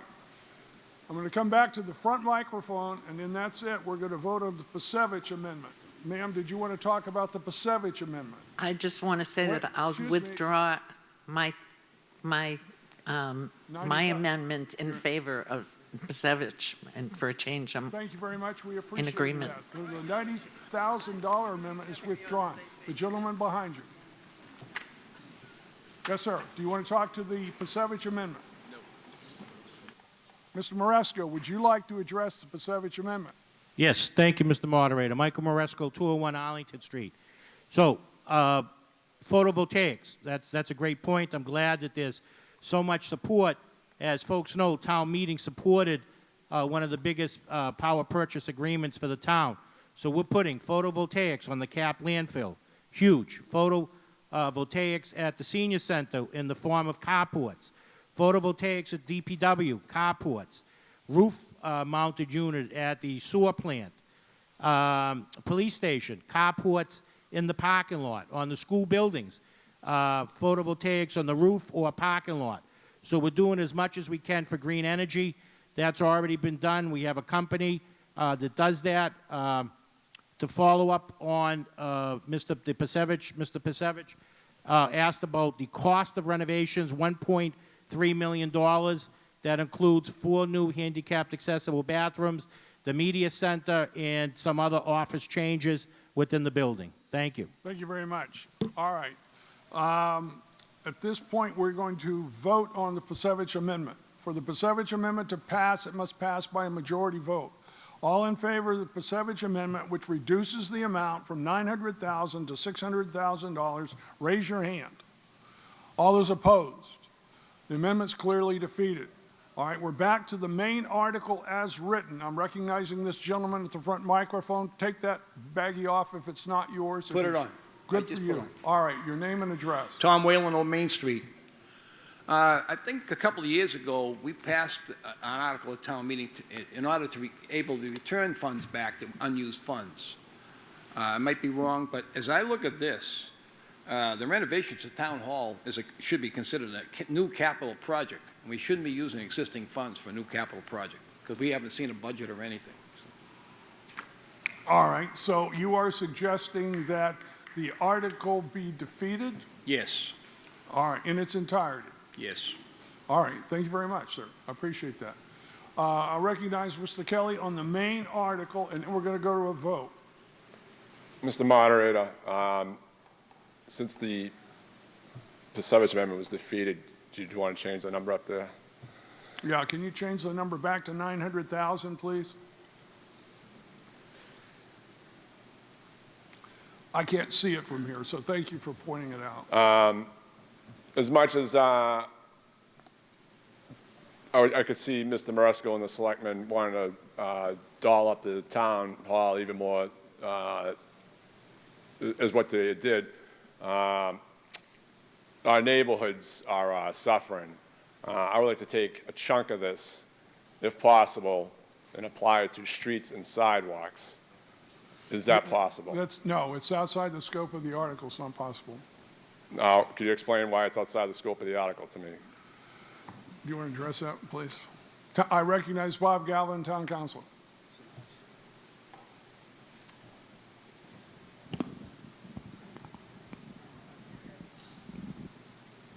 Hello? Okay. This money that was borrowed has to be spent on a similar project. Street and roads are not a similar project. That's your answer. All right. Thank you. Okay, there's, all right, last speaker, and then we're going to vote. Name and address, please. Steve Lynch, 50 Central Street. So is it all right to change this number to vote on it when it was an override? I'm sorry, I don't understand your question, Mr. Lynch. So didn't this project come from override money in the beginning?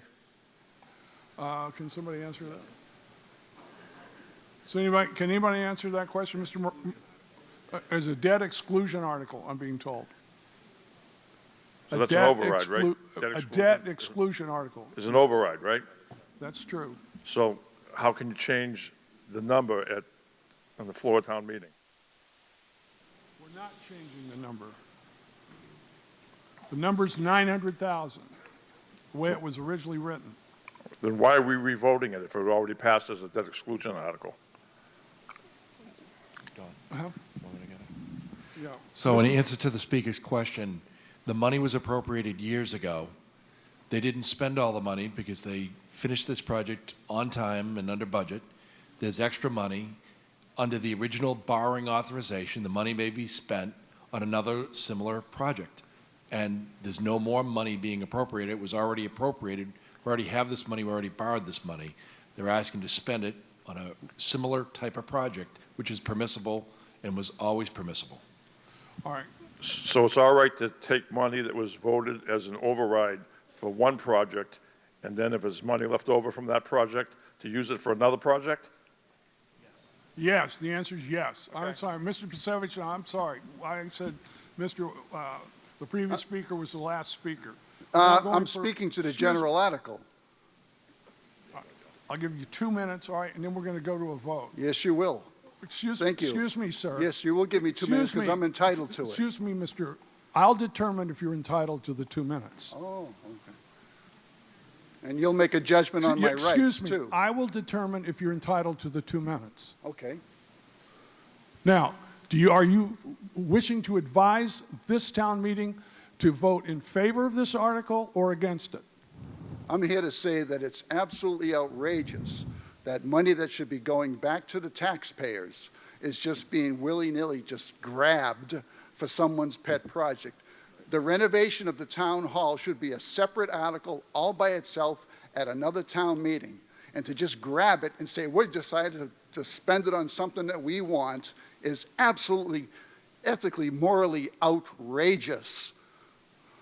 And I would vote no on this. Thank you, Mr. Pasevich. Going now to a vote. This requires a majority vote for passage. All in favor, raise your hand. All those opposed? Ooh, let's do that again. All in favor, please raise your hand so I can see them. All those opposed? This is close. Standing vote. All right, here we go. This is on Article 3, standing vote.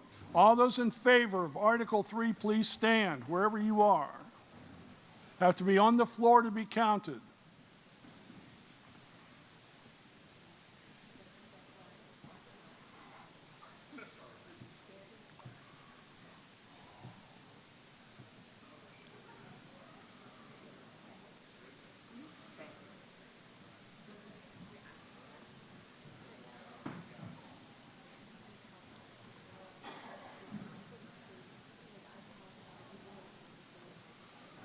Okay, has everyone been counted? Section 1, 5. Section 2, 10. Section 3, 9. Section 4, 12. Section 5, 5. Section 6, 7. Section 7, 14. Section 8, 13. Section 9, 2. Section 10, 11. Section 11, which is the front of the room. 9. All those opposed to Article 3 as written, please stand. So you can be counted.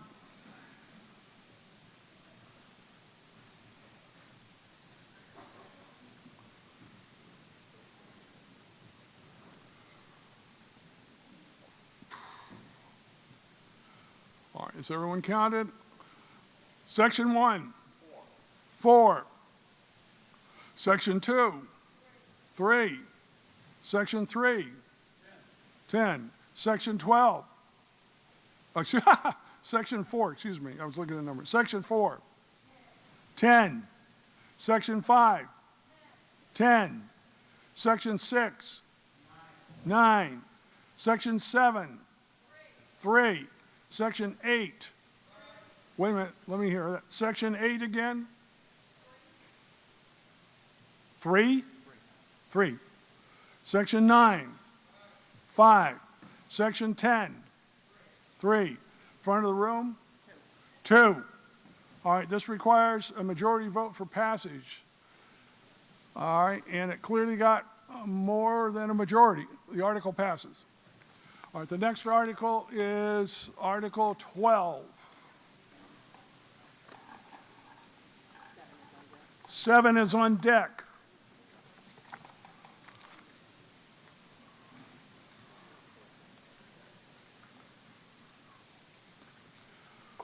Article 12, the Board of Public Works moves that the town vote to authorize the superintendent of the Department of Public Works to solicit competitive bids and negotiate and execute a 3-year contract with 2 one-year extensions on terms and conditions acceptable to the Board of Public Works and approved by Town Council for the purpose of providing solid waste curbside collection, recycling, and disposal services on behalf of the residents of the town. This is a Board of Public Works article. I recognize now Mr. Reynolds, DPW Superintendent. Tom Reynolds, DPW Superintendent, Mr. Moderator. The purpose of this article is to extend the contract with our rubbish contractor. It expires on June 30th of 22. We've negotiated a 3-year contract with 2 one-year extensions. And that is the purpose of coming before town meeting, because it's more than the 3-year contract. All right, thank you very much. The advisory board, Ms. Costello.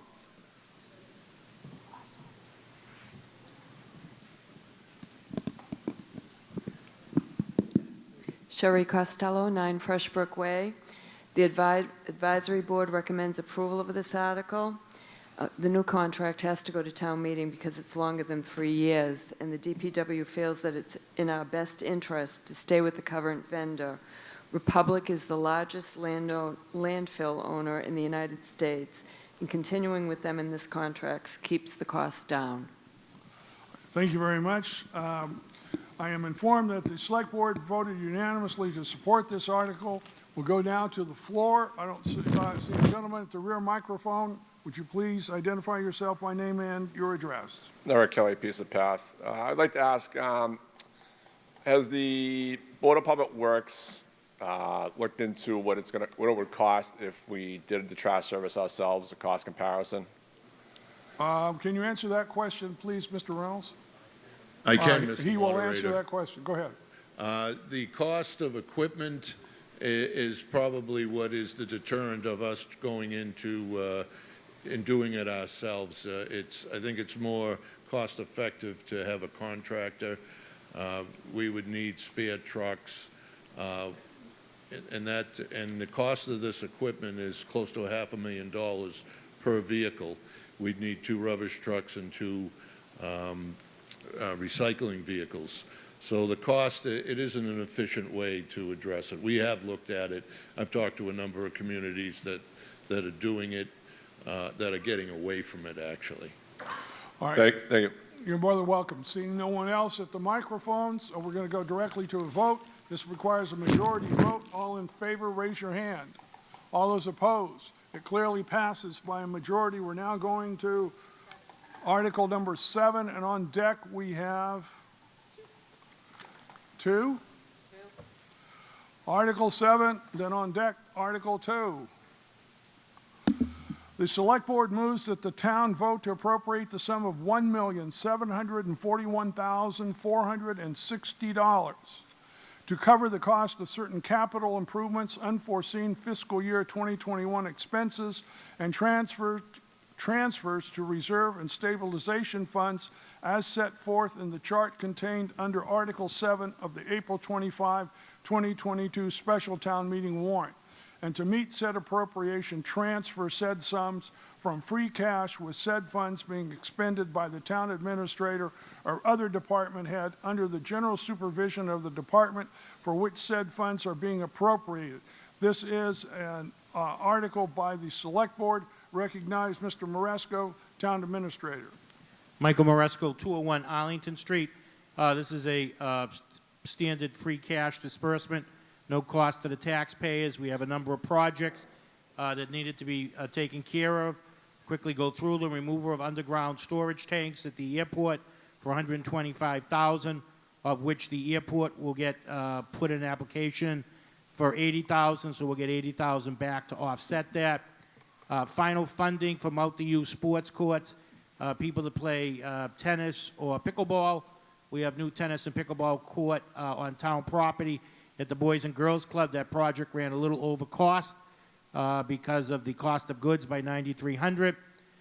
We're funding purchase of some DPW, 2 DPW pickup trucks with plows, so those can be used and they don't have to have CDL drivers driving those, as well as 2 new sidewalk plow machines for the DPW. Complete Streets, this Complete Streets policy will make us eligible to receive $400,000 in additional funds later on. Harbor Master, dredging for a dredging project. Schools are doing multi-projects. They're doing generators at Amesway, Daniel Webster, South River, and a sound system at the elementary schools. Cafeteria setup. Folks, as you know, the senior center is now open. You go and have lunch there, and this sets up their cafeteria. Storm equipment storage. DPW needs to store at each end of town equipment for storms. Now we'll cover the storage bins. Anyone that's gone to the pump, we've got to cover gas and diesel for our DPW trucks, our fire trucks, our police cars, and other fleets. So we have money in for those, as well as we had to add to the reserve fund earlier this year. We had to do a reserve fund transfer on diesel and gas fuels, so we had to put that back. Equipment maintenance for the DPW. Town maintenance, we got to replace the roof on the Hills Fire Station for $40,000, and we need to upgrade the electrical system at the library for $60,000. Fire overtime costs for $200,000. We're covering. We had some firefighters retire, and under the collective bargaining agreement, they're entitled to sell back their vacation, sick time, and personal time. So that was $58,960. I already talked about the reserve fund, and we're putting $100,000 into our stabilization fund for a cost of $1,741,460. Thank you very much, Mr. Maresco. Advisory Board, Mr. Scollins. There we go. Tom Scollins, Advisory Board. This is our biannual free cash article, and we support the listed projects. The Advisory Board recommends approval of this article by a vote of 6-0. All right, this requires passage by a majority vote. We're going down to the floor. Recognize the woman at the rear microphone. Pam Keith, 73 Standish Street. I have a question on the $200,000 for the harbor master for dredging. I did do an information request, and I do see that this $200,000 and $900,000 in borrowing is $1.1 million, and I do see I did get some of the backup that seems to substantiate that, but I've also heard that it's possible that some of this money could be used for developing the dredge spoils area, which was, you know, the source of a 6-month battle over at zoning. And so I just wanted to make sure, I would like someone to make the statement, possibly Mr. Maresco, that none of this money, $200,000 in free cash, or even the borrowing, which will be later, will be used for that. I understand the harbor master, I believe he could be getting grant money from the state so that the 1.1 million we appropriate maybe it will not be completely used for dredging if there's grant money, and that way there will be money left over. And as you just saw, what we did with money that was left over, we reappropriated it for something else. So I'd like to hear that we're not going to develop the dredge spoils area with any of this money. All right, I have your question. Bob, is that appropriate? I'm advised by town council that you're essentially asking for reaffirmation for what it says. You're looking for Mr. Maresco to make some type of promise, I guess. Mr. Maresco, can you answer her question? Yes, Michael Maresco, 201 Arlington Street. That's 100% correct. We don't lie or misstate anything. Did say that. Okay, but that money is in fact being used to match for the dredging that needs to be done, and only for the dredging, not for anything to do with the DSA. All right. Did you have another question? No, other than if we do get a grant, will some of this money, this portion or the borrowing later on, would that be returned to the general fund? What? Or, That's a hypothetical. I don't know what's going to happen at that point. okay, thank you. All right, go to the front microphone. Recognize this lady. Front microphone, name and address, please. Yana Lambert, 25 Liberty. I don't, again, know how to do this, but number 3, the purchase of 2 DPW pickups and 2 sidewalk machines. I would like it stipulated that those be, if not electrical, if electrical is not yet practical, that they be hybrid.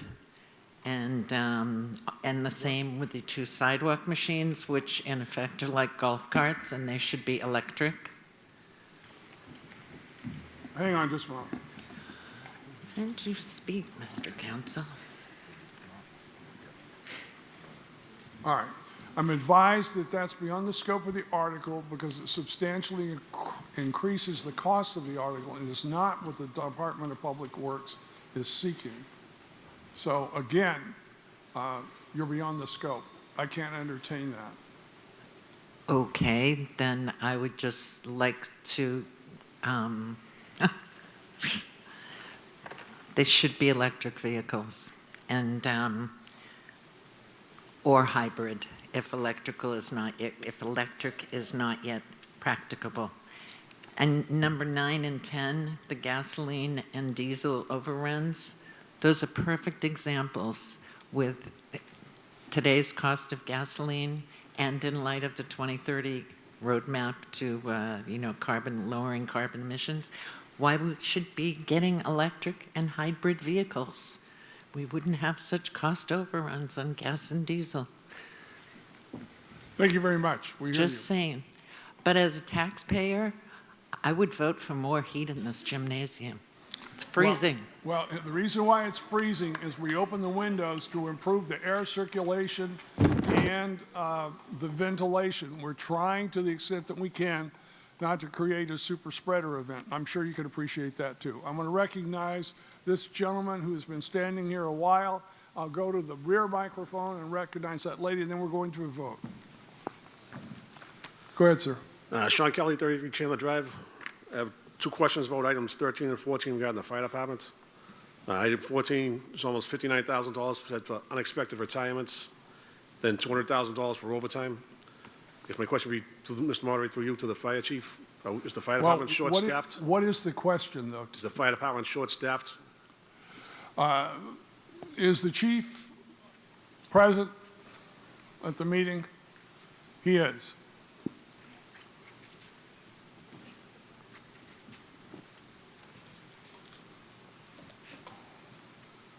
Recognize fire chief. Jeff Simpson.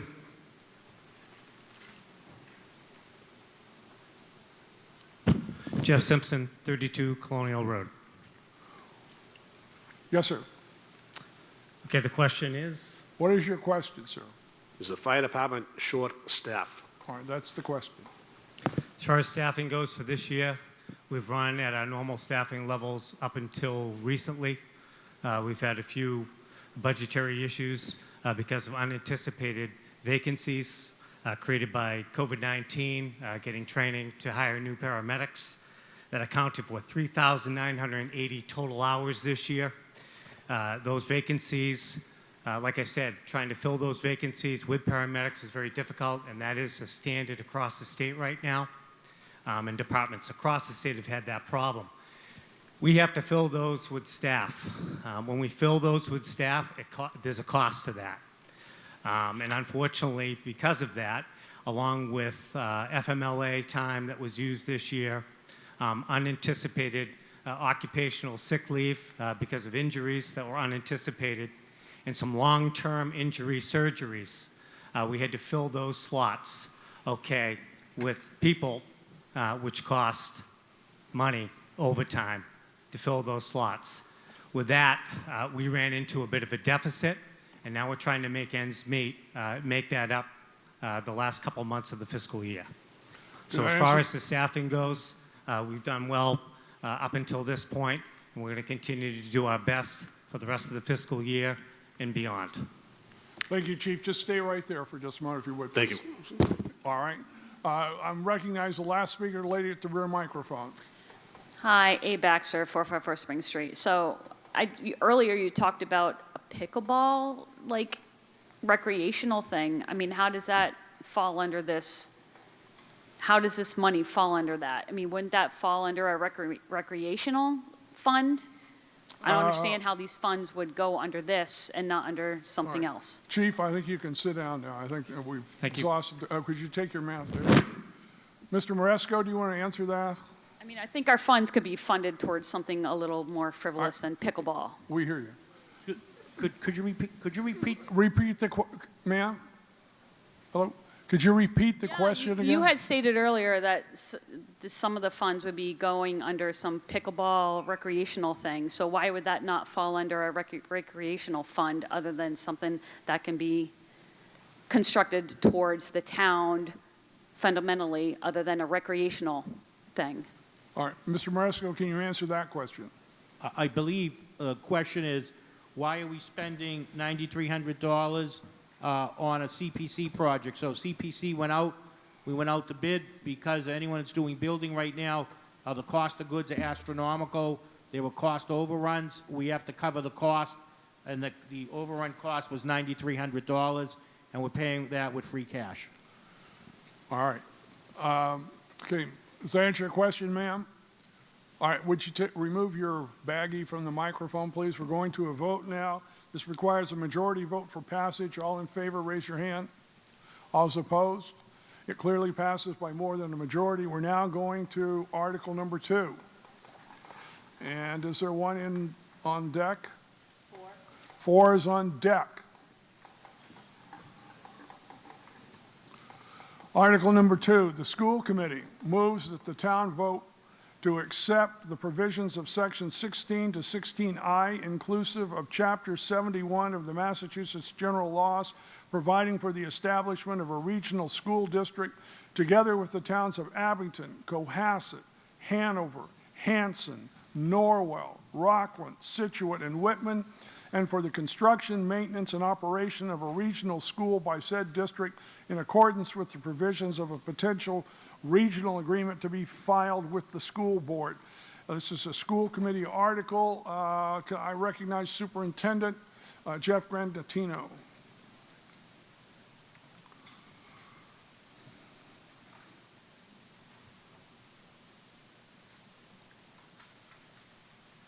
Thank you, Mr. Moderator. Jeff Grandatino, Superintendent of Schools for the Marshfield Public School District. I will try to be brief here. Many of you might know of South Shore Regional Vocational Technical High School located in Hanover.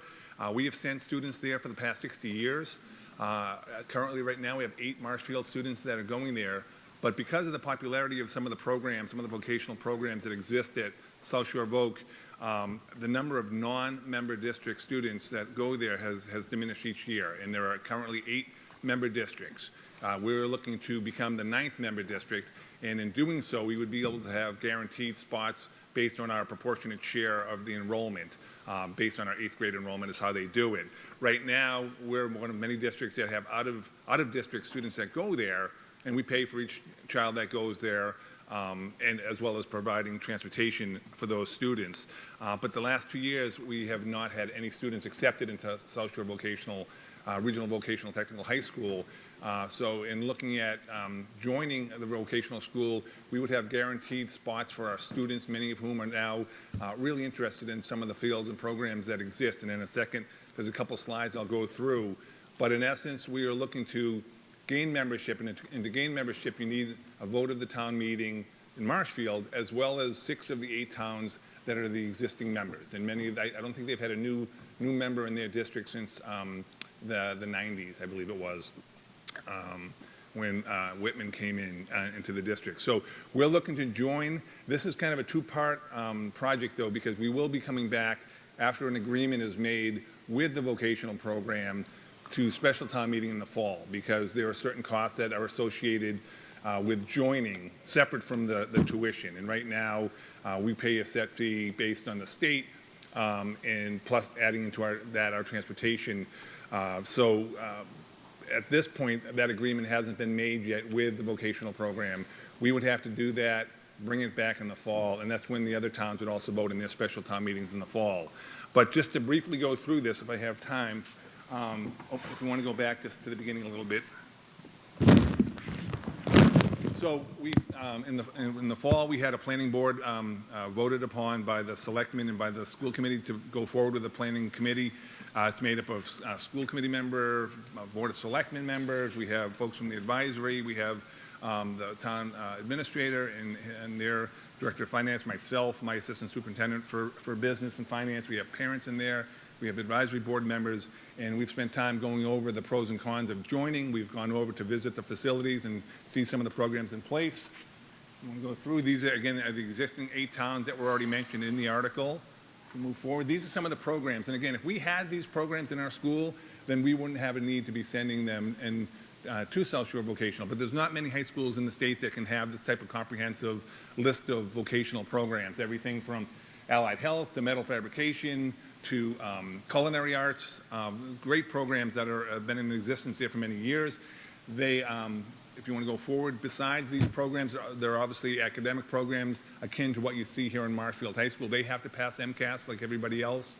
They also have a full slate of varsity athletic teams.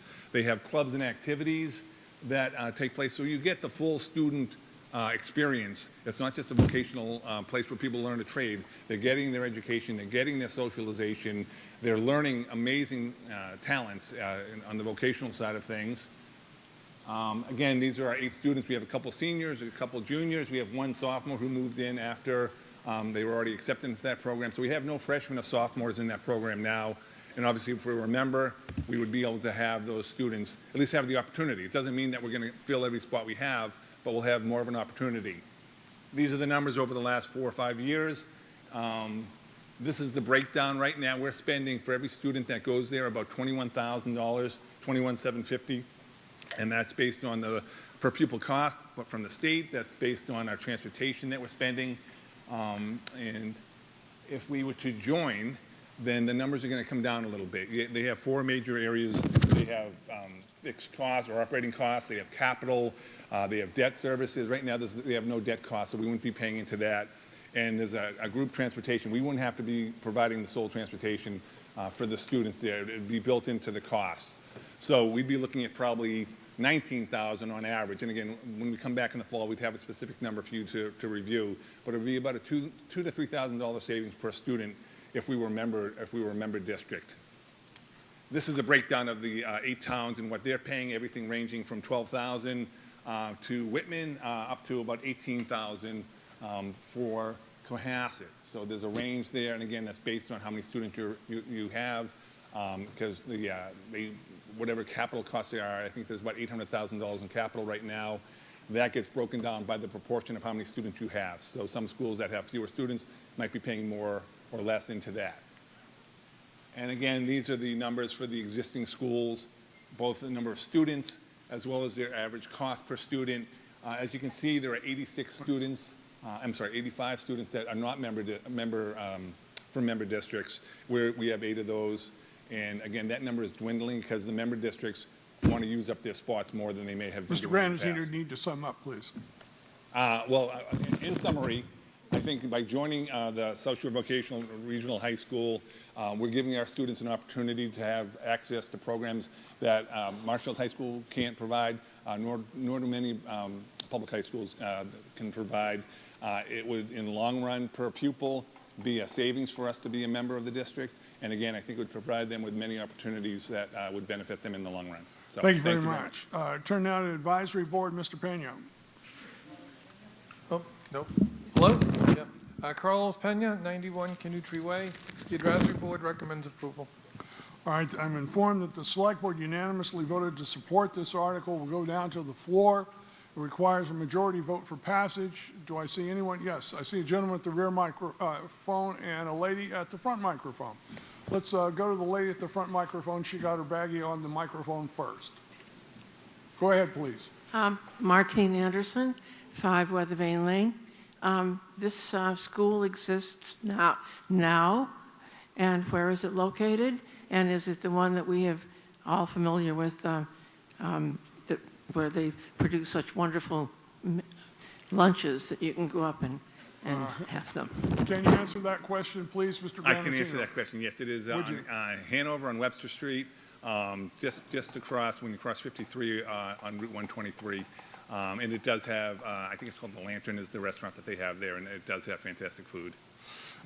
Go down to the gentleman with the rear microphone. Joe Pasevich, Wilson Road. I love the idea of vocational training. There are some of us that have advocated for it for a long time. But please, I wish there was some kind of a handout on this, because personally, I don't have time to do the research on this. You just threw up a bunch of figures. Yeah. And this is the element that we're not getting, is the cost of this. Okay? Now, you say there's, according to the explanation, there's 600 student slots. I would imagine some of those other schools, towns would have to give up some slots to make room for more Marshfield kids. And to that, on that issue, I saw an article in the paper a few days ago that said South Shore Voc Tech wants to do a big capital project, a $50 million capital project to expand their facilities. So obviously, if we're in this district, we're going to have to kick in towards that construction project. I imagine it might be an SCBA project, for example. So these are all numbers that we don't have. So personally, I can't make a really informed decision on this. And I wish when it does come back, maybe you can provide more information. All we know now is $895,000 as basic dues. Is that correct? Wait a minute. Are you urging that the article be defeated because of a lack of information? I would want it to be passed over, because personally, I just can't make a decision on this. That's up to the even though I'm in favor of the concept. Right, but the And I see the business, Mr. Moderator, I'm sorry to interrupt you, but I see the business manager waving his hands frantically. Maybe you might want to recognize him if he has a way to address my concerns. Thank you so much, Mr. Pasevich, for the suggestion. I'm happy to kick in anytime you need help up there. Just let me know. I appreciate that. All right. Mr. Miller, are you really frantic down there? No. Mr. Moderator, if I may. Yes, I Mr. think what Granatino. Mr. Miller was trying to tell me was that, again, we're coming back in the fall with more of these specifics, because you're absolutely right, Mr. Pasevich, that if there are future, capital expenditure projects, that is something that all the member schools share proportionally based on their enrollment. But again, all of those votes, if there's any extraordinary project, that comes back to each of those 8, or if we were a member, back to the 9 towns. So people of Marshfield would have a chance to weigh in on that if there is a cost down the road for, like you said, a new building or an addition. Based on the membership, if we do join, there would be other districts that would lose slots. You're absolutely right. Right now, not all the slots are being used by the member districts because there are 85 that are being used by non-member districts like ours. They might not feel it right off the bat because they aren't using them right now, but that is something that has to be figured in. And if we were to get approval here, and again, this approval tonight would allow us to tell the other districts that Marshfield wants to join. We know there's going to have to be another presentation here in the fall, speaking to those numbers that you're alluding to, Mr. Pasevich, and we'd be able to give the entire board, the entire town meeting that information so they can be better advised. But this is allowing us to go to those other 8 members who we need to get 6 of those towns to vote, that the town of Marshfield is in support of the concept of us joining. But again, if the numbers didn't add up in the fall, you'd have every right to vote your piece one way or the other at that time. May I follow up? So when do these other towns vote on our acceptance? They would be voting in their specials in the fall. Okay. Thanks for the answers. Thanks. You're more than welcome. Seeing no one else at the microphones, we're going now to a vote. This requires a majority vote for passage. All those in favor, raise your hand. All those opposed? Clearly passes by more than a majority. We now go to article number 4. Thank you very much, sir. Article number 4, and what, do we have one on deck? 11 on deck. And 11 on deck. Article number 4 is, so this article is going to go ahead, you're going to go ahead and proceed with this article? Okay. Article number 4, the Board of Public Works moves that the town vote to appropriate the sum of $151,345.27 from the unexpended funds initially borrowed to finance costs of the Spring Street water main construction project as approved under a vote of the town passed October 25, 2016, Article 10, which project is now complete and for which no further financial liability remains, and transfer said sum to pay costs of the replacement of water mains on Surf Avenue, including all costs incidental and related thereto, said funds to be expended under the direction of the Superintendent of Public Works and general supervision of the Board of Public Works. This is a Board of Public Works article. I recognize the gentleman at the front microphone. David Carrier, 34 Outlook Road. We want to amend this,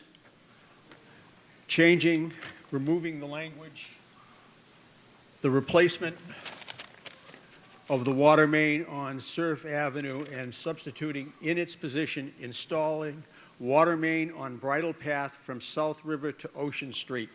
The reason for the change is we are in a situation where we are trying to replace failed water main ties between Main Street and South River, between the high and low zone areas, and actually it's all low zone there, sorry.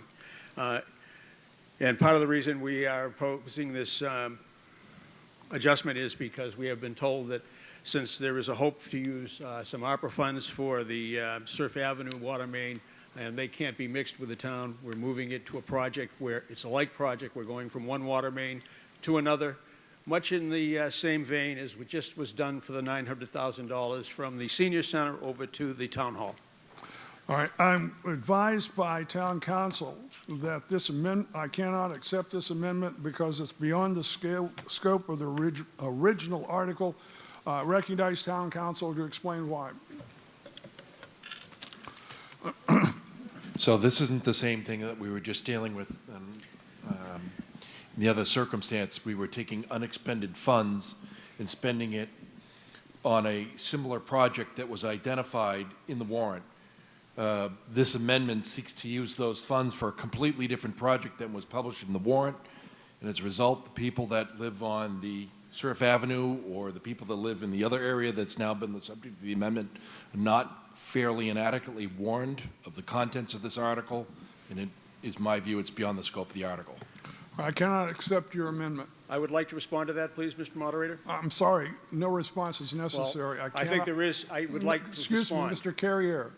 Point of personal order, then, sir. Excuse me. I have been advised that this amendment is beyond the scope of the original article. I've been advised, that's my opinion, and it's also the opinion of town council. That ends it. I have a point of personal order. With respect to the amendment, what is your point of personal, it's personal privilege or personal order, I guess? Yeah, personal privilege. My point is that we did not have timely notification ourselves of the fact that we couldn't meld this funding, and that's why we brought it the way we did. I understand that, and we've discussed that, but there is no amendment before us. Lady at the rear microphone. Sorry. 454 Spring Street once again. It makes me so sad to see so many people leaving, especially because I live on Spring Street. This amount of money that was put on it, it has failed. I have been living there since 2008. We've had 3 main breaks. This whole thing was put into place. I voted on it and everything, and it's still rippling, going to 3A. People are still flying down. It's a throughway to Norwell Street, and there are huge holes, potholes. So I can't even imagine that to say that this is now complete is utterly incomplete crap. Sorry. It is. I live on that street. It's an utter disaster. And the amount of money that you guys put in, I don't know who you guys had overseeing this project, but it wasn't done right. Sorry. What are you urging the meeting I'm to do? urging to put the money, whatever that you have left over, to fix it again 3 times No, over. Are you urging that this article be defeated or accepted by this meeting? What? Amend for another amount. I don't have an amendment to that in that respect before me. Then defeat it. Then defeat it. You're urging that it be defeated. Thank you very much. Yeah. Now, I think I jumped the gun here and didn't call for the advisory board to make an opinion as to whether or not it supports the article. Mr. De Cristoforo.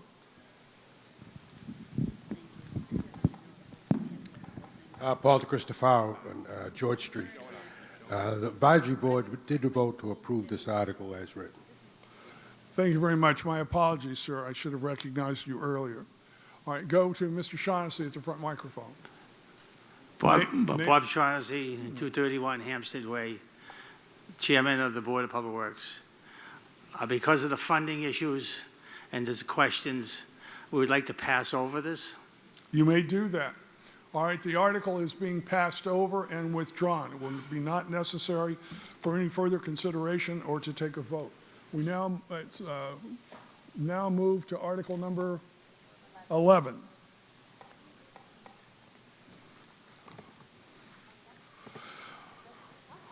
The Board of Public Works moves that the town vote to appropriate the sum of $300,000 to increase fiscal 2022 solid waste budget from $4,703,882 to $5,003,882 to cover additional solid waste curbside collection and disposal and transportation expenses, and to meet said appropriation, transfer said sum from solid waste enterprise retained earnings. This is Department of Public Works article.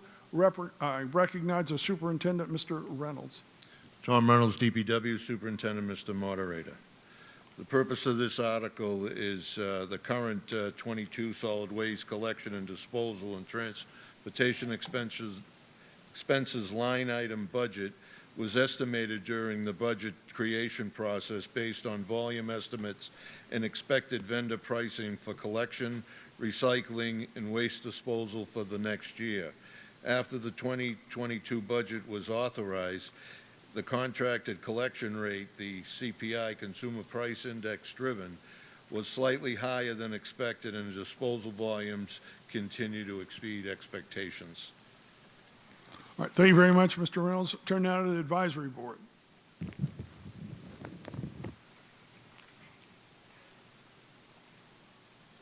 Ms. Costello. Sherry Costello, 9 Freshbrook Way. The advisory board recommends approval of this article. Thank you very much. I am informed the select board was unanimous in its support of this particular article. It requires a majority vote for passage. Seeing no one at either microphone, will go directly to a vote. All in favor of Article 11, raise your hand. All is opposed. It passes by more than a majority. Are there any remaining articles in the special town meeting warrant? Are you satisfied? I am satisfied. Town Council, are you satisfied we've addressed everything?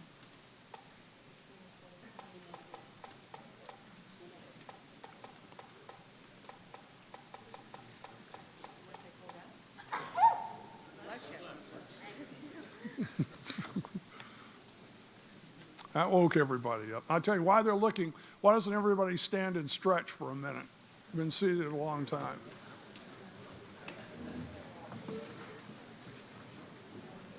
Don't go anywhere. Just stand and stretch.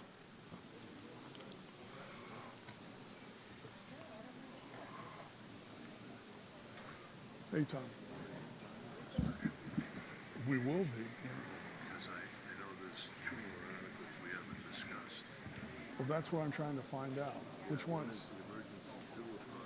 16, yeah. Yeah. That's what I want to, 16, excuse me, 16 and 17. Yeah. Tom, you're right. You're right. 16 and 17. All right, will you please take your seats? Please take your seats.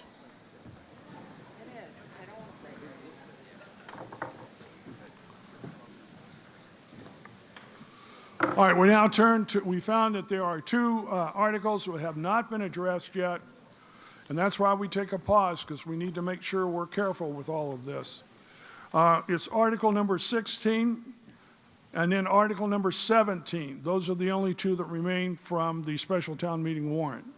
The Select Board, Article 16, the Select Board moves that the town vote to appropriate the sum of $3 million to cover the cost of repairs and improvements to the forced sewer main and related equipment on Plymouth Avenue, including but not limited to the assessment, planning, design, engineering, temporary bypass, and all other incidental costs related thereto, and to meet this appropriation, authorize the treasurer collector with the approval of the Select Board to borrow said sum under any applicable law, and that any premium received by the town upon the sale of any bonds or notes approved by this vote, if any, less any such premium applied to the payment of the cost of issuance of such bonds or notes may be applied to the payment of cost approved by this vote, in accordance with Chapter 44, Section 20 of the general laws, thereby reducing the amount authorized to be borrowed to pay such costs by a like amount, said funds to be expended under the direction of the DPW superintendent and the general supervision of the Board of Public Works. This is a Select Board article. Recognize Mr. Moresco. Michael Moresco, 201 Arlington Street. As folks know who live in the sewer area, there was a sewer break on Plymouth Avenue. DPW had to do emergency repairs to that. They're going to have to replace the sewer main. They're going to put a camera down to see to the extent that the sewer line needs to be replaced. In order to do that, they don't have reserves, so we need to borrow those funds. Went to bond counsel. Bond counsel drafted this warrant article.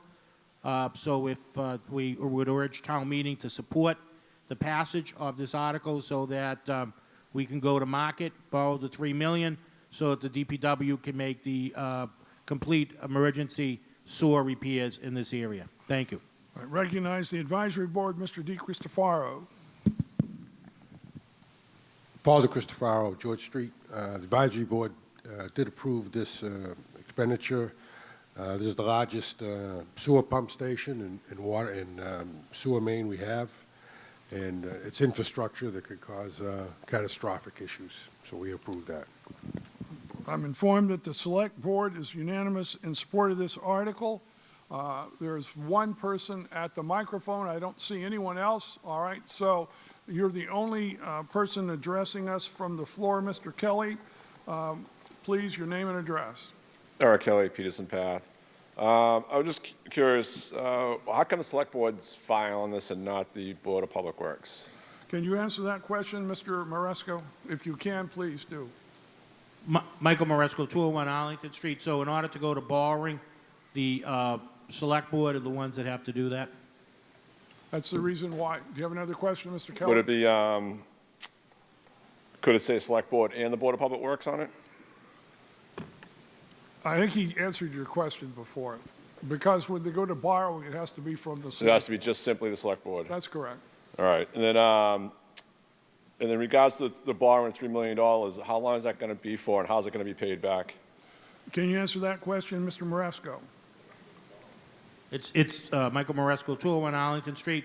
It's depending on the rates. We have to go to market to see what the interest rates, as folks know, interest rates are going up. Marshfield has a very high credit rating, AA+, and so we anticipate to get good rates. I don't think we'll get a rate like at 1.9 or 2% that we did on the debt exclusion. But as far as the term, we'll have to discuss that with the DPW. We'll have to look at what the costs are and then depend. Normally on something like this, it's a 20 or 30-year note. Is it going to be paid for? Excuse me, do you have another question? I do. I was just wondering, is it going to be paid back by in general fund, or are you looking at the sewer enterprise accounts? Can you answer that question, Mr. Maresco? Yes, I can. Michael Please. Moresco, 201 Arlington Street. It will be paid for by the rate payers. Do you have another question, Meaning Mr. Kelly? the taxpayers or the enterprise account? Well, we're one Marshfield, but people that are on sewer are considered rate payers. I'm a rate payer because I get water and trash. So depending on how you want to look at it, but it will come out, people that have a sewer bill, it will come out of the sewer bill. Thank you. You're more than welcome. There's no one else at a microphone. This requires a 2/3 vote for passage. So all those in favor, raise your hand. I'm sorry, we're going to a vote. All those opposed? It clearly passes by more than 2/3. We're going now to Article number 17. The Select Board moves that the town vote to amend the provisions of the Marshfield Town Code, Chapter 95, Finance and Budget, Section 95-20, Revolving Fund Bylaw by adding a new proposed subsection E7, Senior Citizen General Services Fund, as set forth in Article 17 of the April 25, 2022 Special Town Meeting warrant. This is a Select Board article. Recognize Mr. Maresco. Michael Moresco, 201 Arlington Street.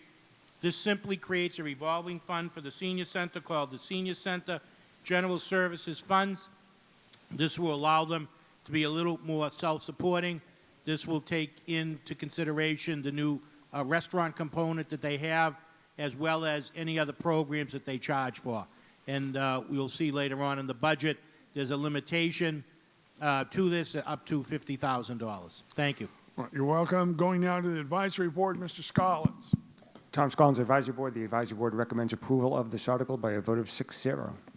All right, Select Board was unanimous in its support of this article. Its passage requires a majority vote. I see no one else at a microphone. We'll go directly to a vote.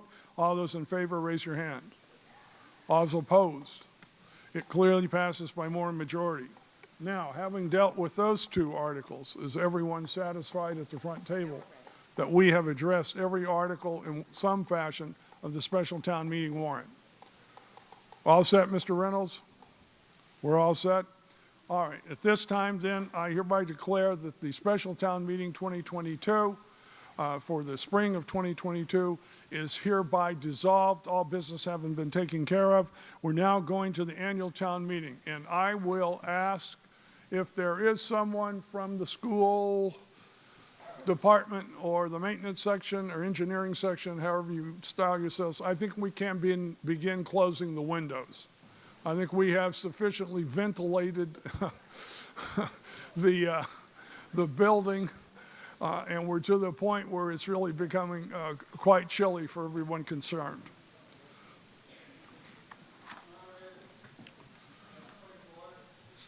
Yes, what is your point of order? On to my own personal bag, or no? My point of order is, and this is not a comment on how I feel about them, but we have two articles listed in the annual town meeting as Articles 15 and 16. Again, this is not an opinion on them. They're resolutions. Right, but they're listed as articles. Yes, they are. And I cannot find any warrant where resolutions are ever listed as articles. So my only point is this, Mr. Moderator. Will it be acceptable in the future to submit resolutions as articles. Are you feel for that or against that? I don't determine the warrant. The select board determines the warrant, but I think your observation is well taken. It's going to be up to them as to how they address them in the future. But I was a little surprised to see them given actual article numbers as well. So it's up to them, Mr. Pasevich. Could they address that? No, we're not going to address it now. So We're not going to address it now. You can go to a select board meeting and bring it up there. All right, now, I told you before that the special town meeting had a consent agenda, which we dealt with, and now the annual town meeting has a consent agenda that we need to address now. It is green. You should have seen it before coming in. I'll hold it up, that color. And the consent agenda is involving the following articles: Article 1, Article 2, Article 5, Article 6, Article 7, and the first four motions of Article 12, just the first four motions of Article 12. And Article 13. And Article 13.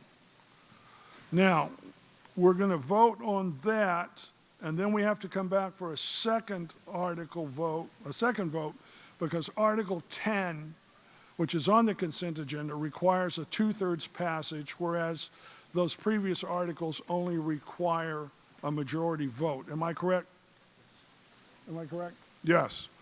So, all in favor of the articles that I read on the consent agenda, the first group of them: Article 1, Article 2, Article 5, Article 6, Article 7, Article 12, just the first four motions, and Article 13. Indicate approval by raising your hands. All those opposed? Clearly passes. Now we go to Article 10 on the consent agenda. It requires a 2/3 vote for passage. All those in favor of Article 10, raise your hand. All those opposed? It clearly passes by 2/3.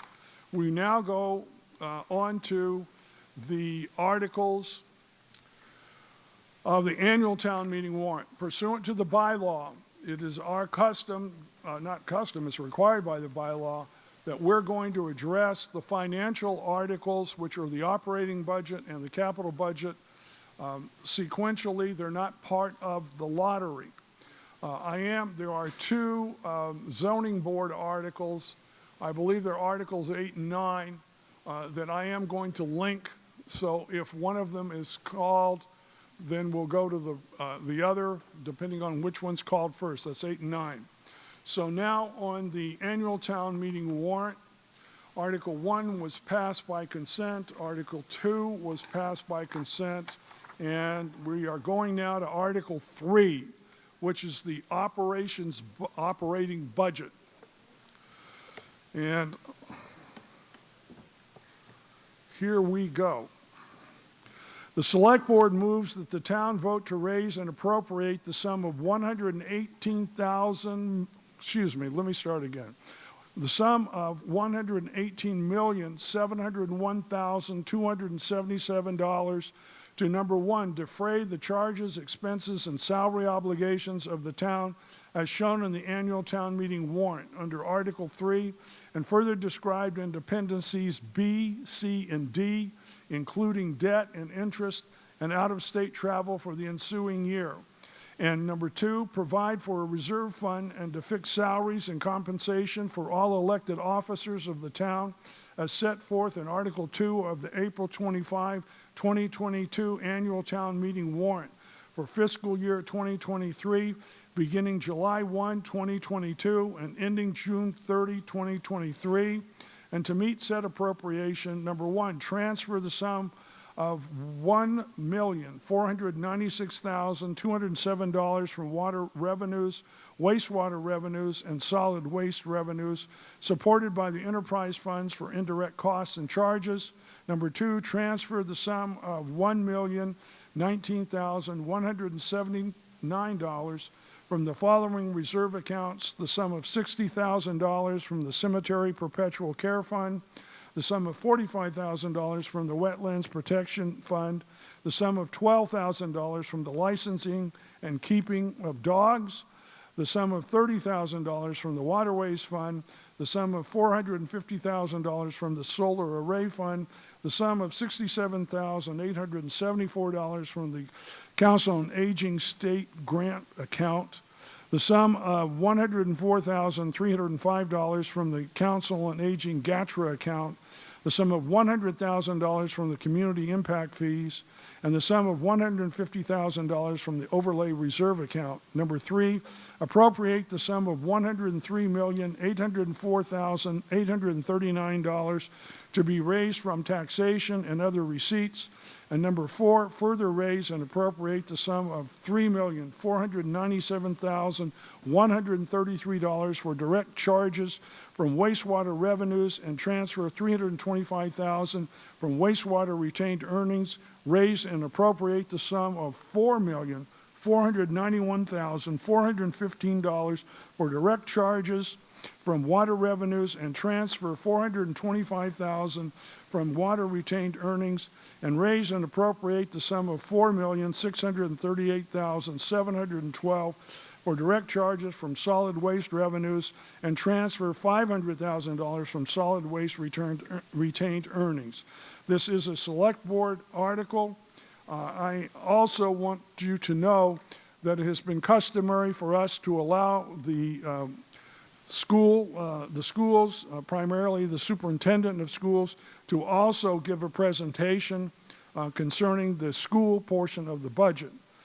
As you all well know, once the money is appropriated to the schools, they have line item autonomy, but they graciously talk about the need for the funding, even though once they have it, it's up to them how they use it.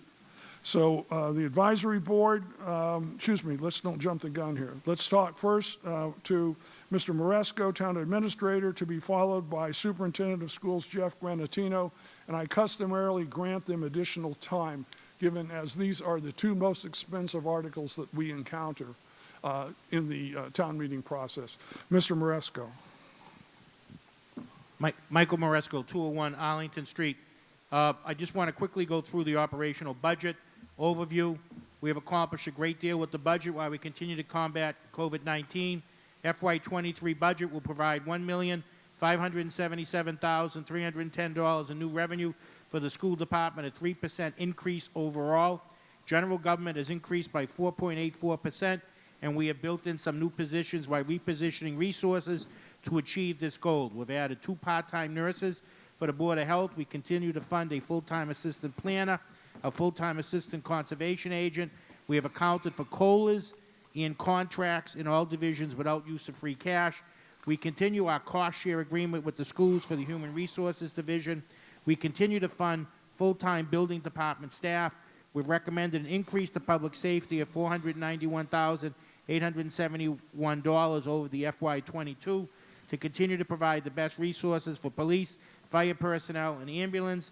We continue to fund cemetery, trees and greens, ball field accounts by approximately $100,000, and that provided DPW with department flexibility to move overtime costs around the various divisions.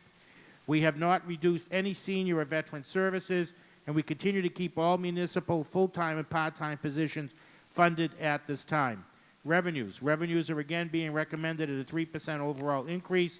Board of Selectmen had previously adopted budget policy June 1st of 2020. No revenue should exceed 3%. The revenue recommendation before you accomplishes that directive. Our other revenues were maintained at 4.18% increase due to the increase of our local receipts across the board. Our state aid figures remain close to a 2% overall increase, and our debt exclusion decreased by $160,153.53. Total revenue projection, $106,320,225. There's some pie charts that show you the revenues. We'll pass over that. Expense explanation. The town department heads have put in requests for only what is truly needed to keep providing services to our town during these challenging times with COVID-19. The centralized budget process we now have allows the town administrator, the Board of Selectmen, to have the flexibility to reposition resources based on the needs presented during the budget hearings. It has been challenging for the town would need to hire a new town accountant and a full-time treasurer, but through it all, there's been a wonderful collaboration between department heads and staff. We have met with all departments, reviewed their requests to achieve their goals.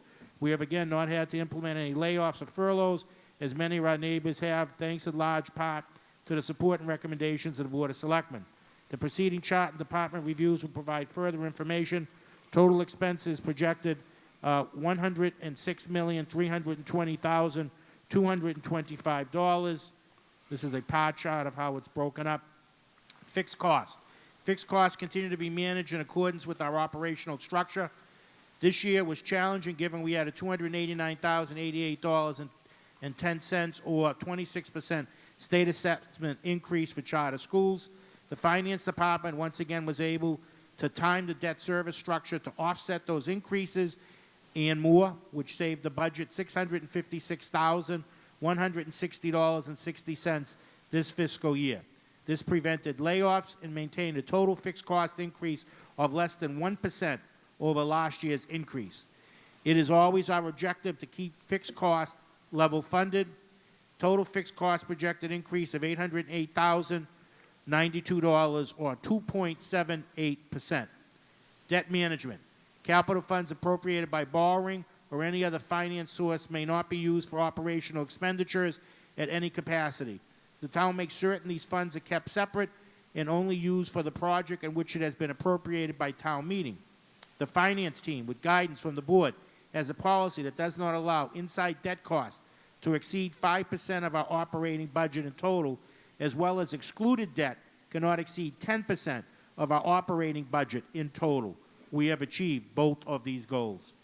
In total, debt service has been reduced by $656,160.60, all while bonding our capital projects. Debt exclusion passed November 19, 2020 for Police Station, DPW Facility, Senior Center Addition, and seawalls. Our debt management, general obligation bonds, and market knowledge has assisted in saving jobs this year. This will minimize our tax impact because of our strategy. It worked, and we will see the benefits of our conservative plan now and going forward. There's a chart on our debt for $9,395,559. Total inside debt, $3,377,601. Total excluded debt, $6,017,958. FY23 general government, total general government number is $3,050,059. The general government continues to reposition resources to fund a full-time assistant conservation agent. General government continues to fund a full-time assistant planner by keeping an administrative clerk's position vacant for the time being, as well as manage costs through the pandemic. The general government has cut discretionary spending and IT costs due to the purchase of Munis, and general government has built in a 2% projected contractual increases to the salary line items for union and bylaw employees. Munis training and conversion underway and on time. Total $3,050,059 or 4.84% increase. Public safety. The town continues to promote and provide funding for its public safety personnel, including full funding for school resource officers at the high school, Furnace Brook Middle School, and elementary schools. The town settled contracts and increased public safety by 3.79% in line with recently signed collective bargaining agreements. The police and fire returned approximately $482,000 in FY21 by exceptional management of overtime and resources. The police and fire department continue to receive support through the capital budget process to purchase safety equipment, guns, ammo, tasers, ambulance, fire trucks, and supplies. Public safety increase of $491,871 at 3.79%. FY 2020 education. The schools received a full 3% on its operational budget over the FY 2022. The school's total number is $54,154,310, or a 3% increase. The schools continue to do a fantastic job of combating COVID-19 virus while educating our students in the classroom. We have received millions in support for the schools from the CARES Act funding. The schools and towns have worked to improve Wi-Fi expansion for all schools and town facilities. Capital budget funding and free cash has continued to assist the schools in maintenance, security, and COVID-related activities. Mr. Superintendent, you want to? Recognize Mr. Granatino.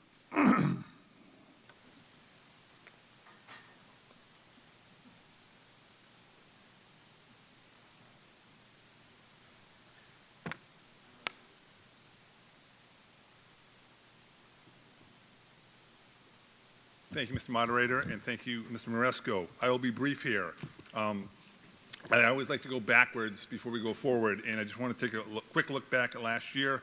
Again, last year we were fortunate enough to get a 3.09% increase to our operating budget, which brought our total for FY22 to $52,577,000. What we were able to do with that is important.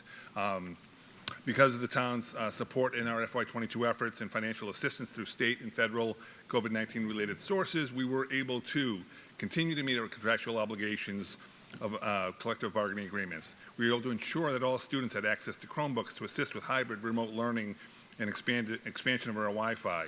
We were able to provide additional nursing and custodial coverage, which was really integral last year to keeping our buildings open. We were able to supply all schools and staff with needed PPE materials, continue to support 3 school resource officers and enhance safety protocols and resources in conjunction with the town, add innovation specialists at the elementary level, as well as adding math coaches at the Furnace Brook and elementary level, and we were able to increase funding for maintenance projects across the district. So that 3.09% increase last year was really helpful, and we were able to do quite a bit with it. Moving forward, the school committee, when we started the budget process back in the fall and into the winter, we started obviously with our base of $52,577,000, which was the FY22 total. We had projected salary increases for FY23 of $1,710,000 projected. We have a reduction of operational increases by $85,490. So just level service budget projected for this coming year was $54,201,510, which is about a 3.09% increase, which is what we got last year, ironically. If you look at our needs-based assessment, though, or our needs-based enhancements, that's what we call our financial plan. Those are areas where we want to try to improve and grow some of our positions, some of our programs, increase resources, whatever it might be. In doing that, if we were to put those in for the financial plan that we had envisioned for FY23, it would have been an additional $568,931, which would have brought our total for our needs-based budget to $54,770,441, which was a little over 4%. But we're no different than any other program, and we have to realize that there are some limitations to the spending. And what's best for the community and for the schools right now is to look at that 3% increase that Mr. Maresco talked about. And we spent many hours working with him and his financial team, along with Mr. Miller and our budget subcommittee for the school committee, and we were in concurrence with them to go forward with a 3% increase of $54,154,310. This was voted on by the school committee as well on April 5th. And within this, though, I just note that in the budget built in are none of those enhancements that we're talking about. But as we move forward, and we're able to do this each year, is to try to find other ways in which we might be able to bring forward some of those enhancements. And we'd be looking at whether it's through attrition, additional federal funding, some unfilled vacancies, as well as circuit breaker, we'll attempt to try to meet some of those items that we had in our financial plan to not only just meet our level service needs, but to be able to have our needs-based enhancements figured into the equation for next year as well. But as Mr. Maresco alluded to, our increase in the budget for this coming year would be $1,577,310. And we would be greatly appreciative if we could get that support from the folks of town meeting. Thank you. Thank you very much, Mr. Granatino. Recognize the advisory board, Mr. Belansky. Mr. Moderator, I need to finish the presentation. Oh. That's okay. All right. Okay, thank you. Still have additional presentation? Yes, we're almost through. Okay, FY 2023 Public Works. The town continues to support our Public Works Department to provide the best services. The Public Works Department will see a 0.03% increase overall for potential contractual increases due to the town vehicles being serviced by outside vendors during construction and the move to the new building at 965 Plain Street. We have worked with the Superintendent of Public Works to reposition resources to provide additional funding for the maintenance of the fleet. You saw earlier and you supported, we did a $50,000. Now that DPW, as of May 1st, takes back the repairs of town vehicles, we added $50,000 back into their budget. We continue to support and maintain the ball field and parks account, keeping our fields and play spaces in the best possible shape. Public Works also receives support for their capital needs through the capital budget process. Solid waste curbside funding has been increased by $118,777. Solid waste disposal transportation has been increased by $217,075. Total commitment to the general fund, Public Works, $3,077,902. Health and Human Services, we continue to fund a full-time assistant veteran service agent. We provide additional council on aging funding for goods and services to our senior population, which continues to be active in educational and social activities. We have increased funding for the Board of Health agent and have funded 2 part-time nurses to keep the town healthy during COVID pandemic. Total Health and Human Services budget overall still decreased by $18,854 or 1.38%. Cultural Services, the library has taken on the task to keep services open and allow public to have access to library resources during the pandemic, including book drop-off and pickup program, many cultural programs for students and general public. The town continues to fund under Cultural Services clam flats, veteran memorials, and historic commission efforts. Cultural Services benefit us all. Total commitment to our library and cultural services, $855,674, an increase of $29,527 or 3.5%. Utilities, the town will be receiving additional energy credits with the most recent power purchase agreement, as well as placing a solar array field on our cap landfill, photovoltaics on municipal buildings and carports and parking lots, including schools, police, council on aging, DPW. Adding electric charging stations at the police, council on aging, DPW facilities to eliminate single-point failure. We've invested with green community grants into LED lighting for school buildings, fire station boiler replacement, central fire furnace brick and LED lighting in the classrooms. Utility budget covers all town building costs for heat, electricity, and communications. The current funding level is $470,494, or 16.87% increase, and we hope that this will be decreasing by energy credit offsets. Revenues, $106,320,224. Expenses, $106,320,224. Balanced budget. Closing summary for FY 2023 budget as presented is balanced. Tax rate went down to $12.95 per thousand. Schools received a 3% increase of their FY 22 budget. School resource officers will continue to be funded by a grant. School resource officers at the Marshfield High School, Furnace Brook, and elementary schools. General government has increased by 4.84%. The town hall elevator is creating better access for our citizens who struggle with mobility issues. We are funding the 2 part-time nurses. We continue to fund other positions, maintain the cemetery, trees and greens ball field, no layoffs or furloughs, FY 21, 22, and 23. Capital projects are underway for DPW's new building and plans for additional space. Senior center expansion was substantially completed as of December 2021. The new police station is on track to be substantially completed end of April. And our seawalls are going with a new section being replaced presently in Brant Rock. And I'm happy to report to date we've saved the taxpayers $13.7 million due to favorable interest rates and the use of $1.2 million in bond premium funds for those projects. We continue to look for ways to reduce costs in these projects, and we move forward. We continue to support the COVID drive to the clinic at the fairgrounds and reimbursement from insurance carriers, MEMA and FEMA when needed. To date, we have given out over 89,000 shots of a variety of the COVID-19 vaccines and boosters. We continue to make up ground on the maintenance of our public buildings, thanks to the great work of our facilities department and the support of town meeting. Thank you. You're more than welcome. Advisory Board, Mr. Belansky. Keith Polanski, the Advisory Board. We want to take this time to thank our new town treasurer, our new town accountant, and all the help that our town administrator has given us in guidance. You have a balanced budget before you, and if you have any questions, feel free to ask. All right, thank you very much, Mr. Polanski. Now, we're going to go to the floor, but we do this in a particular fashion. And before we get there, my understanding is, and please correct me if I'm wrong, Mr. Moresco, does an amendment have to be made to the article as written? Yes, Mr. Moderator. Actually, two of them. All right, it's their article, the select board article, so I'm going to allow them to make these amendments, and then we will just simply vote on the amendments, just allowing them, you're going to see, to increase a certain figure. Doesn't mean you're adopting the whole budget. It just means that they can do what they want to do. There was some sort of clerical error or something along those lines. So I recognize Mr. Moresco for the purpose of asserting two amendments. Thank you, Mr. Moderator. Michael Moresco, 201 Arlington Street. I'll take full responsibility for the Scribner error.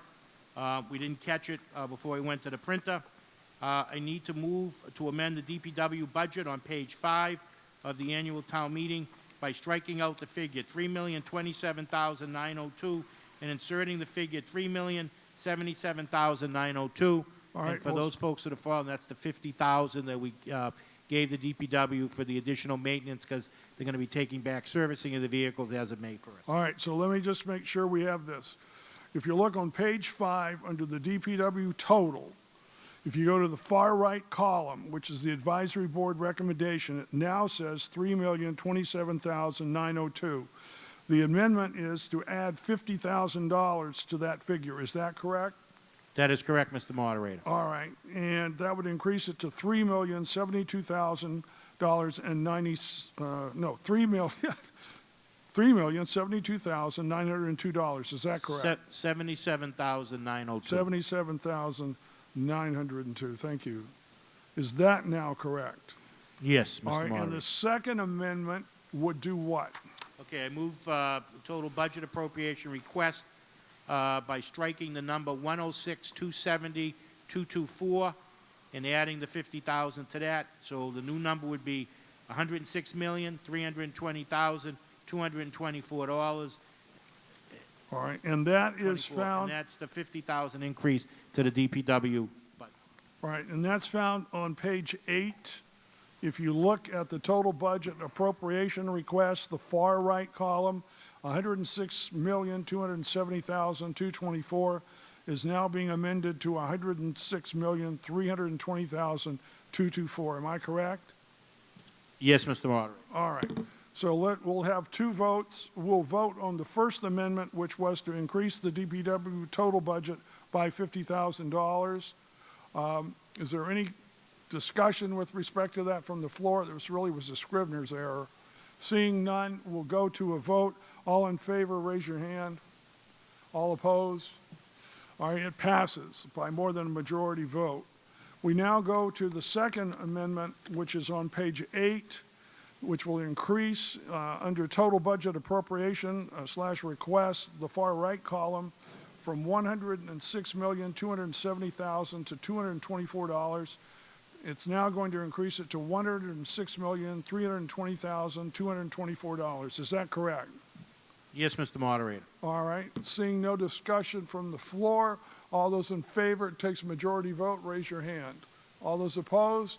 All right. Now, the budget article then, as amended, is now going to the floor for comment. Now, the way that I do this since I became town moderator is, if you will look, there are a series of columns. There is the first, starting from the left, it'll say department. Then there is a list of those departments. There's the second column, and it talks about elected officials, personnel expenses. And then there is a third column that has a section number, or department number, really, 121. That's what I want to be calling out, 121. I'm not going to announce, for example, the figure for personnel and the figure for expenses. I will give you the final figure, the total figure, which is on the far right column under Advisory Board Recommends.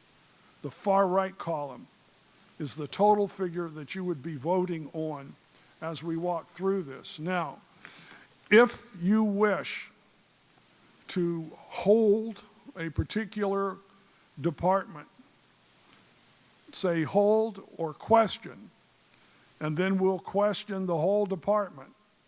We'll come back to that, but we're going to see how many of these we can pass without question or without hold, and then we'll come back to the ones that were. So with that explanation, we go first to the moderator, home to my dear heart, Department 121, and you'll see the total is $300. Next is the Select Board, Department 122. Well, okay, that saves us having the total figure now is $621,709,000. So that is questioned. The next is Accounting, Department 135. The total is $256,475. The next one is Department or Section 141, that's the assessors. The total amount is $315,633. The next is the Treasurer Collector, that's Department 145. The total there is $573,964. The next one is Legal/Court Judgments, that's Section or Department 151. The total amount is $110,000. The next one, as we move to the next page, is Human Resources, that's Department or Section 152. The total amount is $116,620. The next is MIS/IT. The total, that's 155 Department, and the total amount is $372,811. The next is Town Clerk, that's Department 161. The total amount is $191,100. The next is Election/Town Meeting. $46,300 is that total. That's Department 162. The next is Conservation. Excuse me? Question? On 162? Okay, we're just getting there, but no question on 162, the election or town meeting, correct? All right. Conservation, which is Department or Section 171, we're going to have a question already. So that total is $246,215. The next is Planning Board, Department or Section 175, total amount $198,932. The next is under Public Safety, the Police Department, that's Section or Department 210. The total amount is $6,523,333. The next is the Fire Department, that is Section or Department 220. The total amount is $6,212,068. The next is the Building Department, that is Section or Department 241. The total amount is $411,056. The next is Sealer of Weights, that's Department or Section 244. The total amount is $5,000. The next is Animal Control, that is Department or Section 292. The total amount is $134,255. Question, okay. The next is Animal Inspector, that's Section or Department 293. That's a total of $5,000. The next is Harbor Master, Section or Department 295. The total amount is $166,374. The next one is Education, that is Department 301, and you'll see $54,154,310. Turning now to page 5. DPW Administration, that's Section or Department 400. The total amount is $194,780. The next one is DPW Engineering, that's Section or Department 411. The total amount is $152,453. Next is highway, that's department or section 421. Total amount is $1,027,952. The next one is maintenance, that's section or department 449. The total amount is $467,720. Question on that. All right, the next is cemetery greens, trees, that's section or department 491. The total amount is $881,429. The next one is fuel, that's 420, that's section or department 424. The total amount is $353,568. And as we amended, that DPW total figure on the far right is now $3,077,902. Now we go to the Board of Health, section or department 510. The total amount is over here on the next page 6, and that is $346,801. The next is Council on Aging. That's department or section 451. The total amount is $513,116. The next one is Veteran Services. That's section under department 543. The total amount is $488,475. The next one is the library. That's section or department 610. The total amount is $828,794. The next one is Veterans Memorial, 660. The total amount there is $21,000. The next one is the Historical Commission. The 691 is the department or section. The total amount is $3,880. The next one is Clam Flats. The section or department is 693. Total amount is $2,000.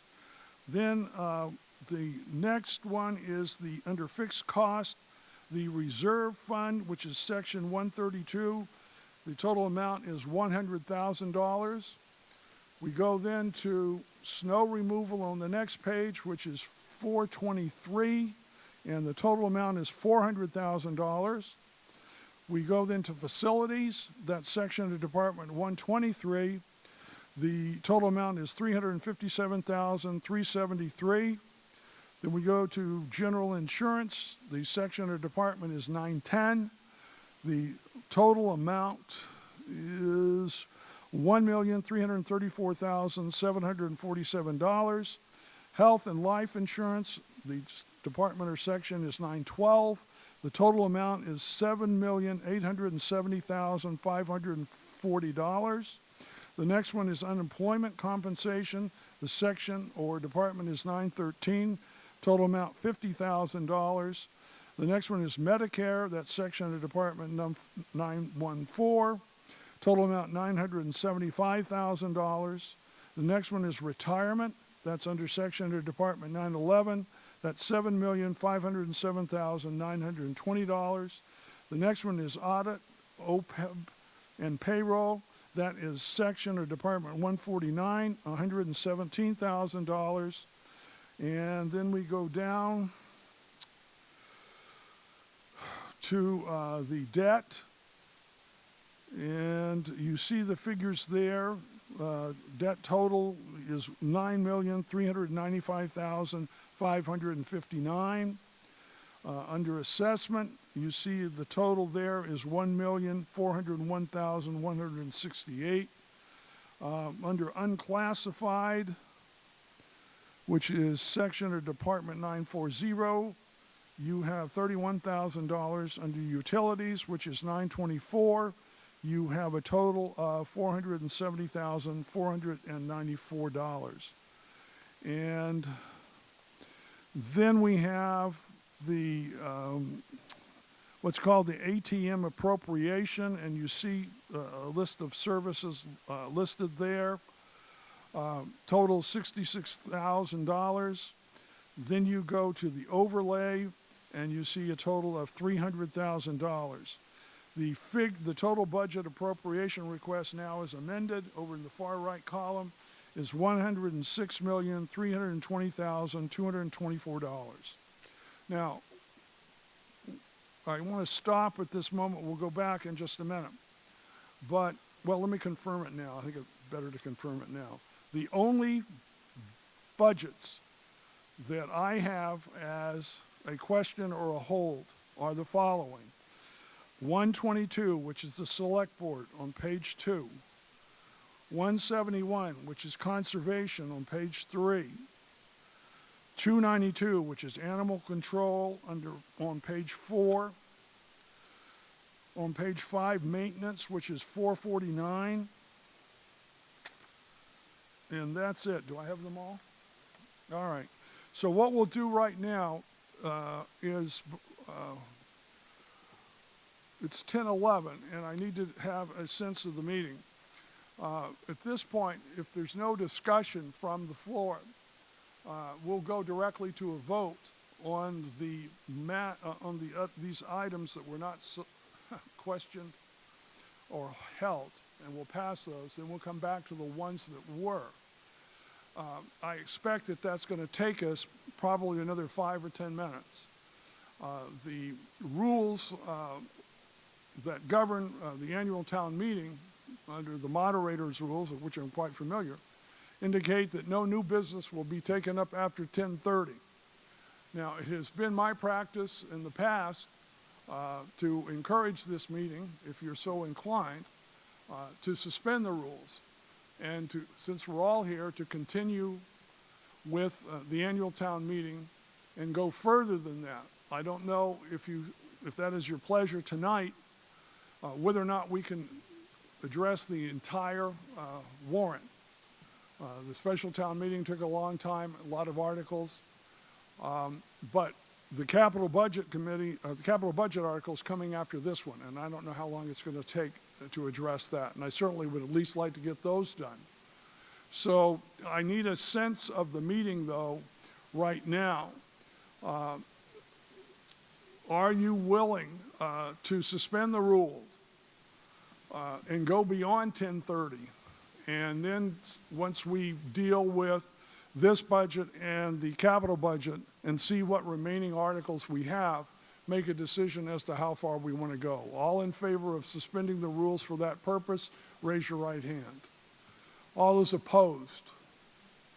Oh, man, this is close. Let's do it again.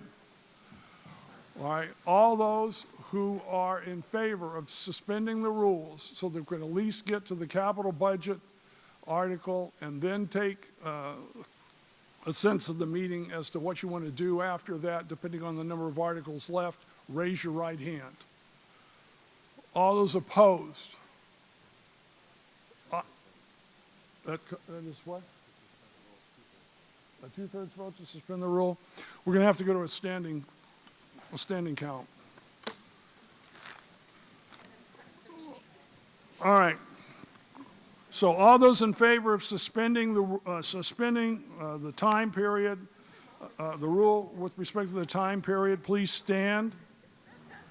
Let's do this quickly.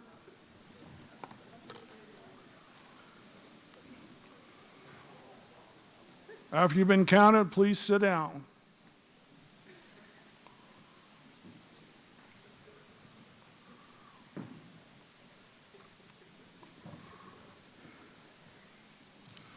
All right.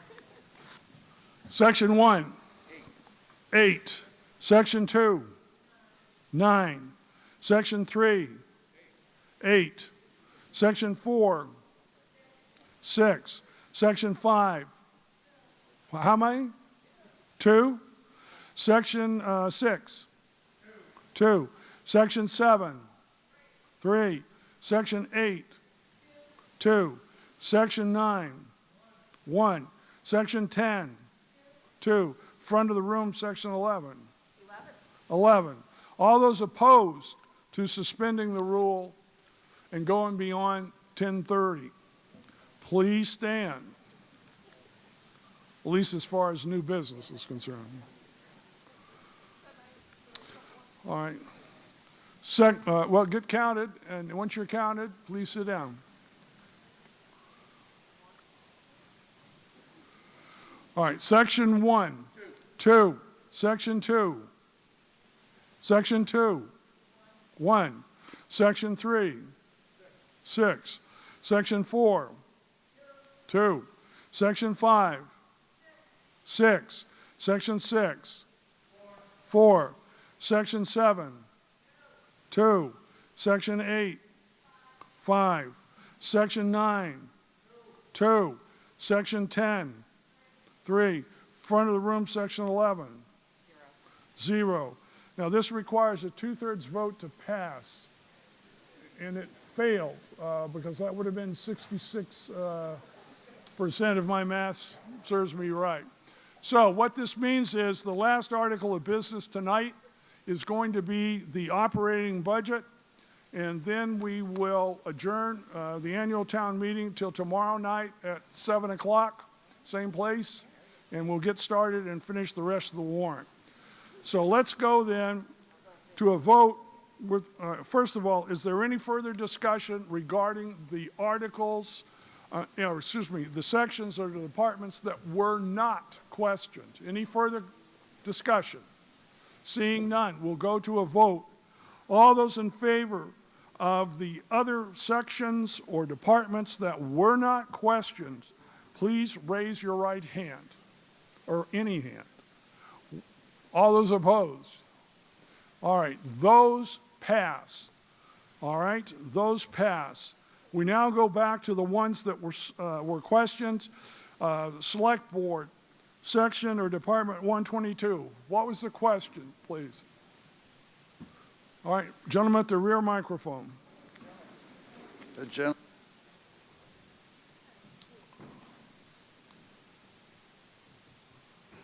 Thank you. Joe Pasevich, Wilson Road. On the selectmen's budget, what portion of that is the town administrator's salary?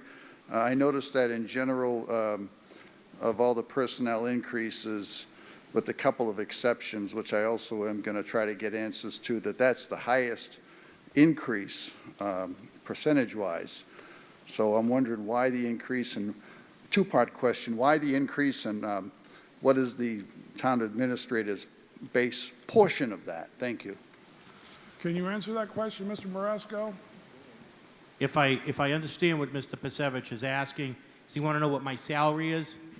According to this budget figure, Mr. Moderator. $195,000. All right, what's your question now? So where is the 7% increase? What makes up that 7% increase? Is it just the administrator's salary, or is it a combination? It's a cost of living for everyone, $25,249. Thank you. You're more than welcome. Any further questions with respect to the Select Board section or Department 122? Seeing none, we now move on to Conservation 171, which was over on page 3. Who questioned that? Joe Pasevich, Wilson Road. Yeah, similar question. Why the decrease now? Conservation is very important, and I want to make sure they're always adequately funded. So it's going from apparently 241 to 233. Could maybe the administrator clue us in on why that is? Maybe a change of personnel. I don't know. Either Mr. Cantwell or Mr. Moresco, can you answer that question?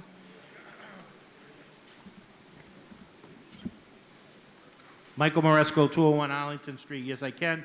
3.3% reduction. The reduction in full-time employees. We had our assistant conservation person leave, so that's why there's a reduction in salary. All right, do you have another question, please? No, that's all. Thank you. Thank you. Any other questions with respect to Department or Section 171? Seeing none, we go now to Animal Control 292. What was the question? Thank you, Joe Pasevich again. Big increase, 48% increase in personnel. Any explanation for that? All right. Can you answer that question, Mr. Moresco? Yes. Would you please? That's Michael Moresco, 201 Arlington Street. That's $25,942 for a part-time employee. There was also some cost of living, $4,426, and $5,000 for sick leave incentive pay, and that adds up to 47.7%. Follow up on that. On the cost of living increases we're hearing about, what is that indexed? Is that indexed to a CPI, or how is the cost of living increases, how are those calculated? What are they based on? Can you answer that question, Mr. Moresco? Yes, I can. Would Michael you Moresco, please? 201 Arlington Street. It's contractual. It's in the contract. It's either 2 or 3%. I don't have the contract in front of me. So it's either 2 or 3. One of the years it was 3. All right. Do you have another question? So it's not indexed to any particular Bureau of Statistics He said or it's anything? part of a contractual It's in the arrangement. contract. Thank you. Thank you. All right, any other questions with respect to 200 and section 292 on page 4? All right, we go now to page 5, maintenance, which was section under Department 449. Question?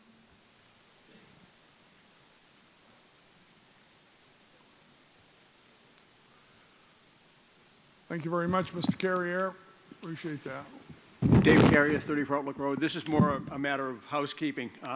We made the $50,000 adjustment, but we did not do it to the actual line item for maintenance at the time.